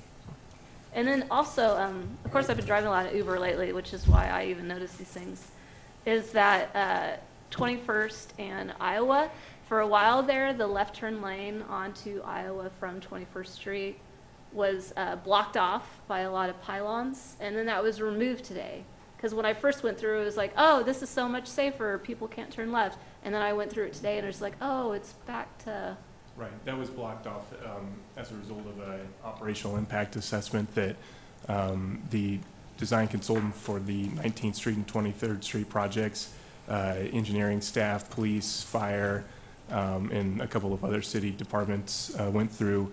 And that was following the previous city commission meeting where we discussed quite at length the detours as a result of those projects. I think that we feel like we want to control and limit left turns from 21st Street. The reason why it was taken out today was because our fire medical department expressed some concerns about their ability to navigate that intersection. So it's back on the drawing board, and I think here within the next couple of days, hopefully tomorrow, we'll have something back there at that intersection to control that. That's great. Yeah. Regarding future agenda items, I just wanted an update if there is one on the Safe Bar discussion and when we can expect that back on the agenda. I know it's under future agenda items, but it doesn't have a date at this point. The date we are targeting is May 21. Okay, thanks. Any other future agenda items? Work session items in? Anybody? One thing that I wanted to quickly mention, just because it became an issue last year, was the number of downtown events during the summer closing downtown, particularly on weekends, and whether or not we had discussed the possibility of looking at a broader plan around that, or if that was even a conversation that would be relevant or necessary for us to have, but is that a conversation that happens as we start seeing more applications come in?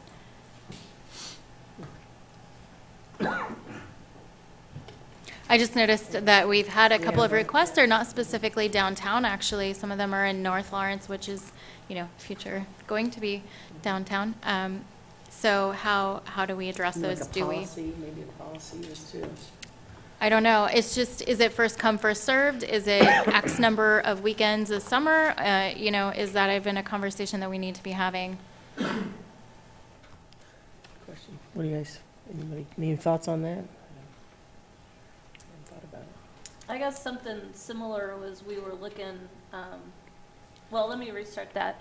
A couple of years ago, I guess, I wanted to make the alcohol special request a little more administrative, specifically for downtown. So I don't know if that would have an impact on what you're talking about.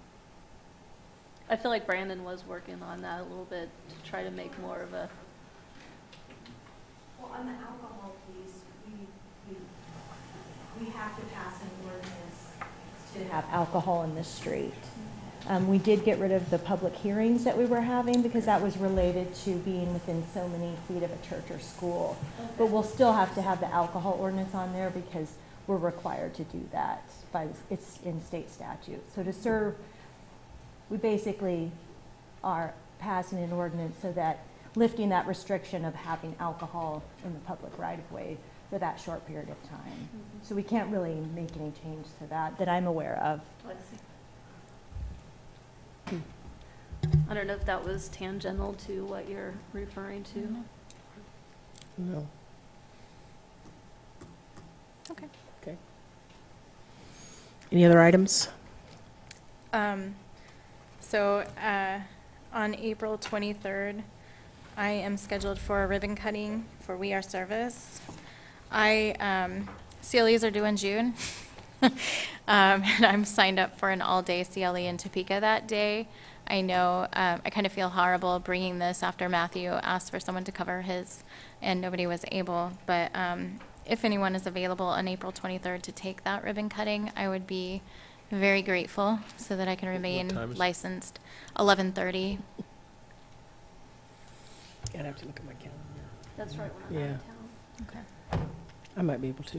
I don't know, I could check. I'll check and go. Okay, thank you.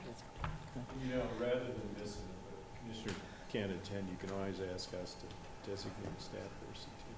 Oh, that's good to know. Thank you. Mm-hmm. I might be able to do that too. Okay. Yeah, okay. Commissioner Bully, did you say you were available? I said I may be able to do that too, so, yeah. Mm-hmm. Okay. Any other items? Yeah, just wanted to reiterate that we are having our city manager search presentations this weekend on April 7th. They're starting at 1:30 p.m. at Carnegie Hall.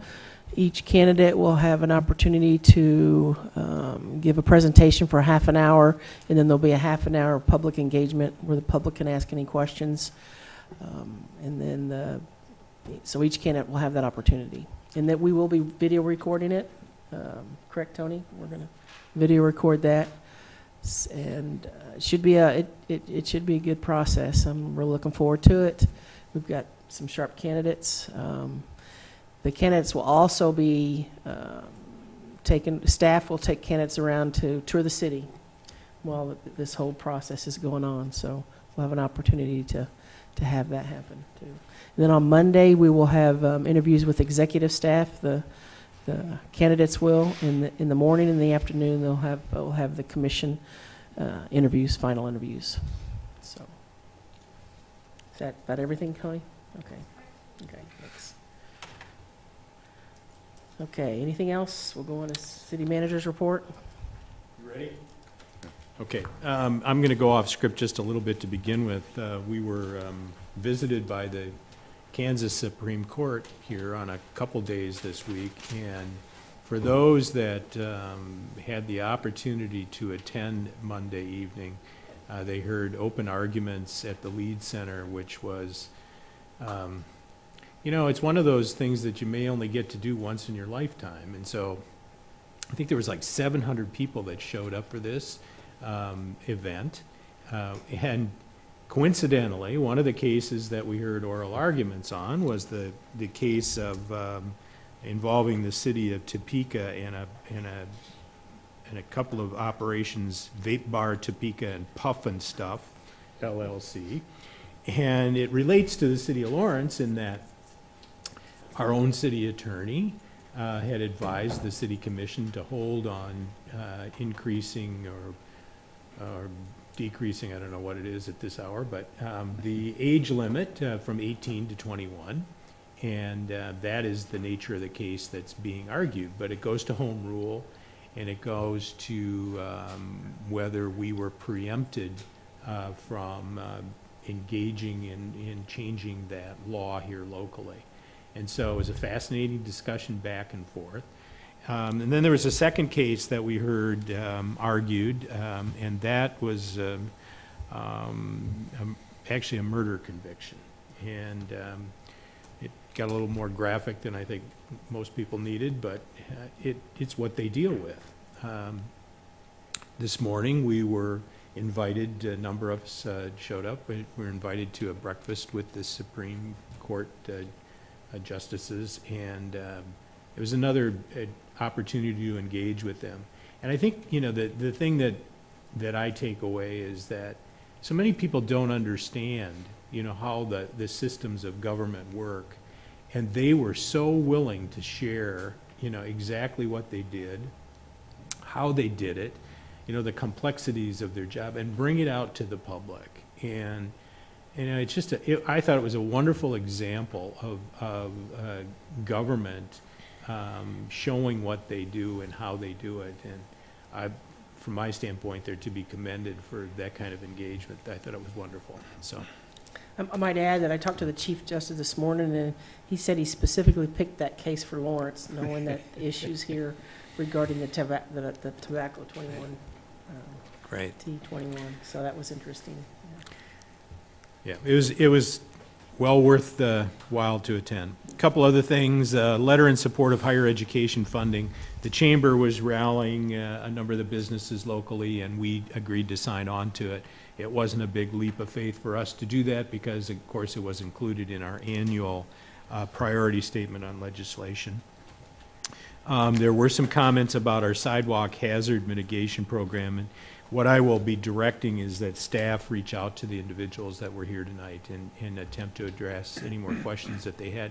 I will tell you, though, that the reason that that area was selected was not because of any indication of economic wealth that may exist there versus any other part in town. It was really more the limited scope of repairs that had to be undertaken this is a new foray for us moving in this direction, as was noted. But, the comment, quite frankly, that, this is discriminating against individuals, I actually think, if you think it through, that the complaint basis approach to all of this is a much more discriminatory process. So we have somebody comes out and makes a complaint, and we have individuals that show up at the dais on a regular basis to tell us about specific things that they want us to fix. And that's a complaint. And we go out and address that.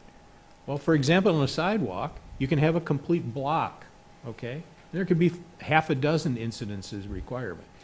But the only one that's going to get a notice is the one that actually somebody filed a complaint on. How is that fair and balanced? And how does that get to a walkable community? Now, I understand, quite frankly, that there's this larger issue that looms that, oh, this is part of the public infrastructure. It's embedded in state law, this program. Locally, we've had it on the books. Quite frankly, legislators that sit at this table have kicked this can down the road so long that the quality of your walkability in this community is severely impaired. And it's because we have not taken on the challenge of pursuing a policy like this. Now, the suggestion that, well, the city should just pick this up as a part of their property taxes. Back in 2014, repair of existing sidewalks and ADA ramps was estimated to cost $6.6 million and $3.3 million respectively. One of our staffers opined that this is an extremely low estimate and will actually cost several times this estimate. This is especially true considering if the city were liable for all sidewalk repairs. We would need to consider full reconstruction of sidewalks to ADA standards, whereas private property owners can rather simply replace a broken slab to remedy a deflection. The cost to fill existing sidewalk gaps along safe routes to schools and arterial and collector streets by constructing new sidewalks on both sides of the street was approximately estimated at $12.3 million. And the cost to fill existing sidewalk gaps along residential streets by constructing new sidewalks on both sides of the street would cost approximately $118.7 million. For commissioners that are concerned about property taxes and any kind of taxes that we charge the community, I don't know how you would pull that off. And obviously we didn't pull it off. And obviously when you walk around right now, there's trip hazards that exist in every part of the town, and some places more dense. The reason we chose that neighborhood is to implement the policies and make sure they work. And you can see that we're tripping on some of what we're doing right now, but we're correcting that. So now I'll go into the actual report that we filed with you. Again, I will have staff contact the individuals and try and address the questions more specific to what they raised this evening.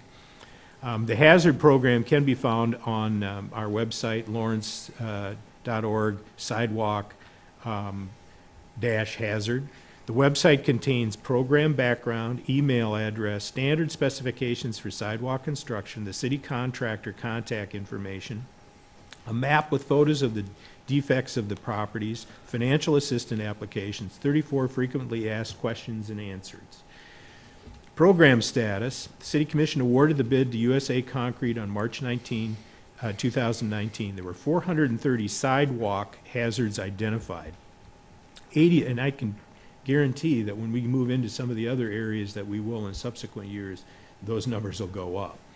80 of those areas are city responsibility to repair. 350 are areas that are adjacent property owners responsible to repair. This represents about 230 separate properties, of which 42 are commercial. That's the other thing, when you talk about spreading it overall, we're going to be repairing commercial property walkways too, if in fact the taxpayer is going to pick all that up and you push it that direction. And there's quite a few of those when you move into some of the other districts. That density rate goes up a lot more significant. Tom, on that 230 number, Yep. Sorry, the 42 number, that's just referring to commercial properties such as businesses. You're not referring to. I think that's like, actually, if you have is that organized apartment complexes as well, are we categorizing those as commercial as well? I'm not sure, Tom. Yeah, we are. Did But residential rental properties are not included as I commercial? don't think those are, Okay. no. 96 properties have contacted the city through email or phone. Staff has met on site with 25 properties. The contractor is keeping track of and meeting with property owners. 12 grants for having 2 sidewalks have been received and approved. Tom? One was not approved. Tom, on that, do we know how many total have 2 sidewalks to give some perspective as to how many the 12 that have applied are? Well, we'd have to know if they had hazards both areas too, so. Well, I mean, I'm trying to understand what 12, the percentage is significance that? of 12. Is there anybody that has 2 that hasn't applied for the grant? They may not know about it. I mean, if we've got 40 that have 2, then. Everybody who has a sidewalk hazard on sidewalk adjacent to their property received a notification letter that explains that cost share is available. Right.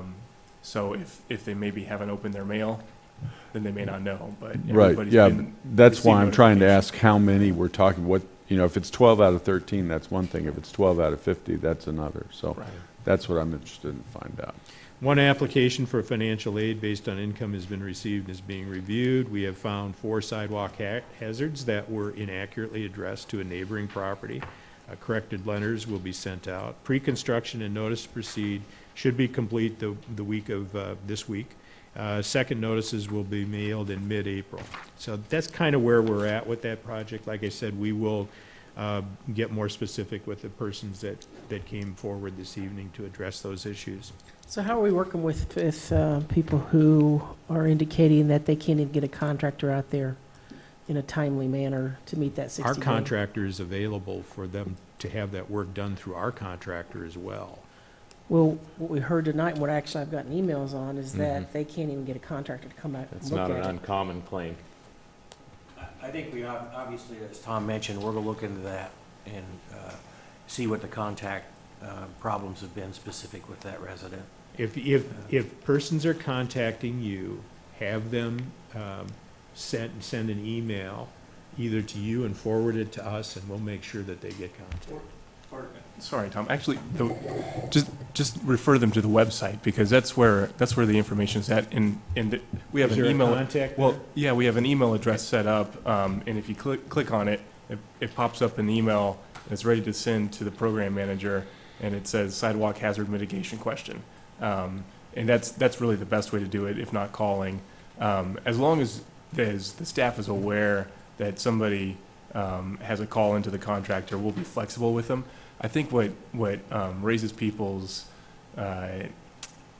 sense of anxiety about it is the word condemnation, as if condemnation is a really bad outcome for them and their property. The condemnation is the statutory process that we go through to assess the cost, and that's a long process to get to the point where by August, Sherry can place those costs on the tax roll with the county. So. Well, I can see how that would raise my Yeah. But eyebrows. that- I'd be yeah. like, what? Kind Yeah. of like when you get a letter from the tax IRS. Right. You just completely freak out. And so I think, as Tom mentioned, this whole first year is sort of a proof of concept, which is why we picked what we knew would be a little bit easier area to focus on. And I think one of the things that we've learned is when you explain the condemnation process and the implications to the property owners, they actually realize, oh, that's the opt-in program.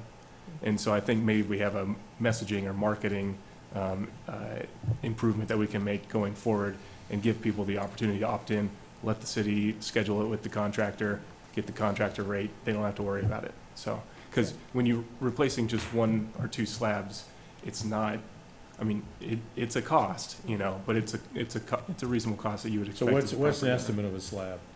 I A think square.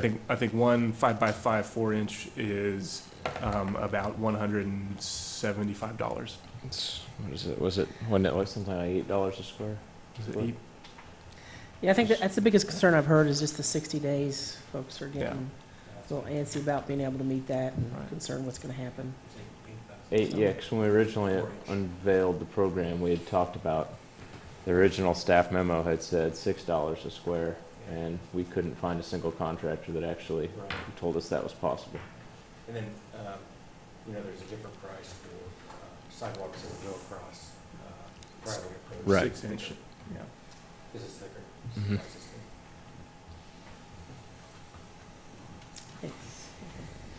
I was just thinking, you really want to be thinking about this program in context to the trails that you're building too. Yeah. Maintenance is going to be an issue for this community continuously, and we need to develop the systems to take care of the maintenance. And they need to be considered, quite frankly, when we make decisions to go into major capital improvements. Because obviously, you can't just let this stuff go into complete deterioration. Tom, before you go on, the bid item was, yeah, the bid unit was 7 a square for 4-inch and 8 a square for 6-inch sidewalk. 7 and 8. Okay. All right, February sales tax report. The attached February report show year-to-date sales tax revenues with a 5.1% increase over the same period in 18, and 19 saw a 2.6% increase over the same month in 2018.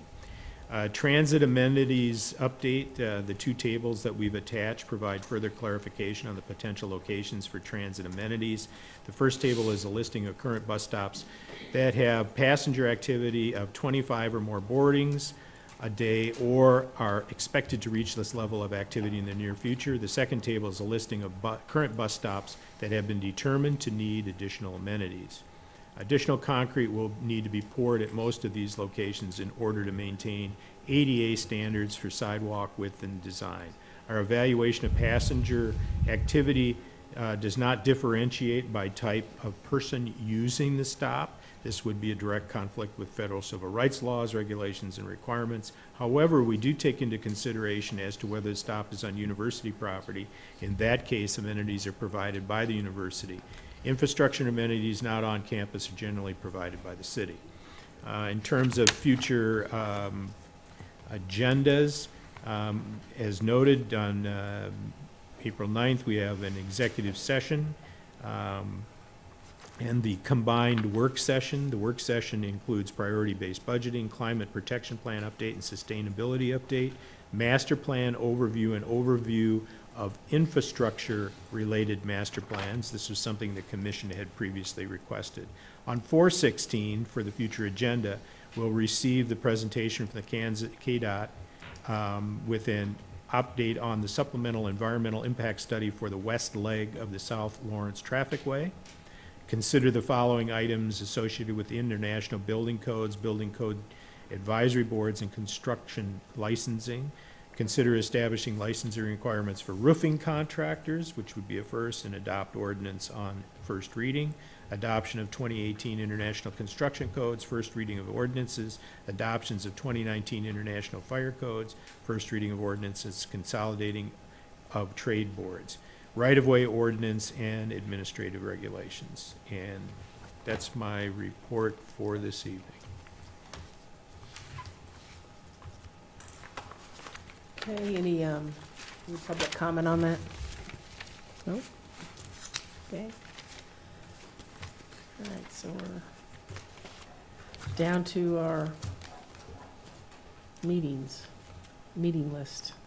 Will you tell Bobby that in May I have 2 ribbon cuttings, and in the list of dates it has both of them, but not in the calendar format. It's not up there. If she could correct that, it would just be adding one on the 23rd in the monthly view.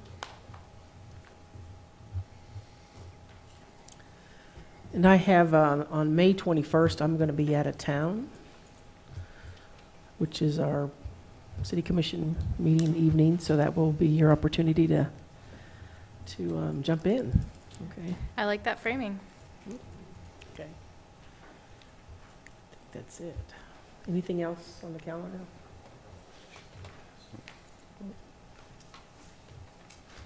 Move to adjourn. Second. I've got a motion by Commissioner Soden, a second by Commissioner Herbert. All in favor? Aye. Aye. Unanimously passes.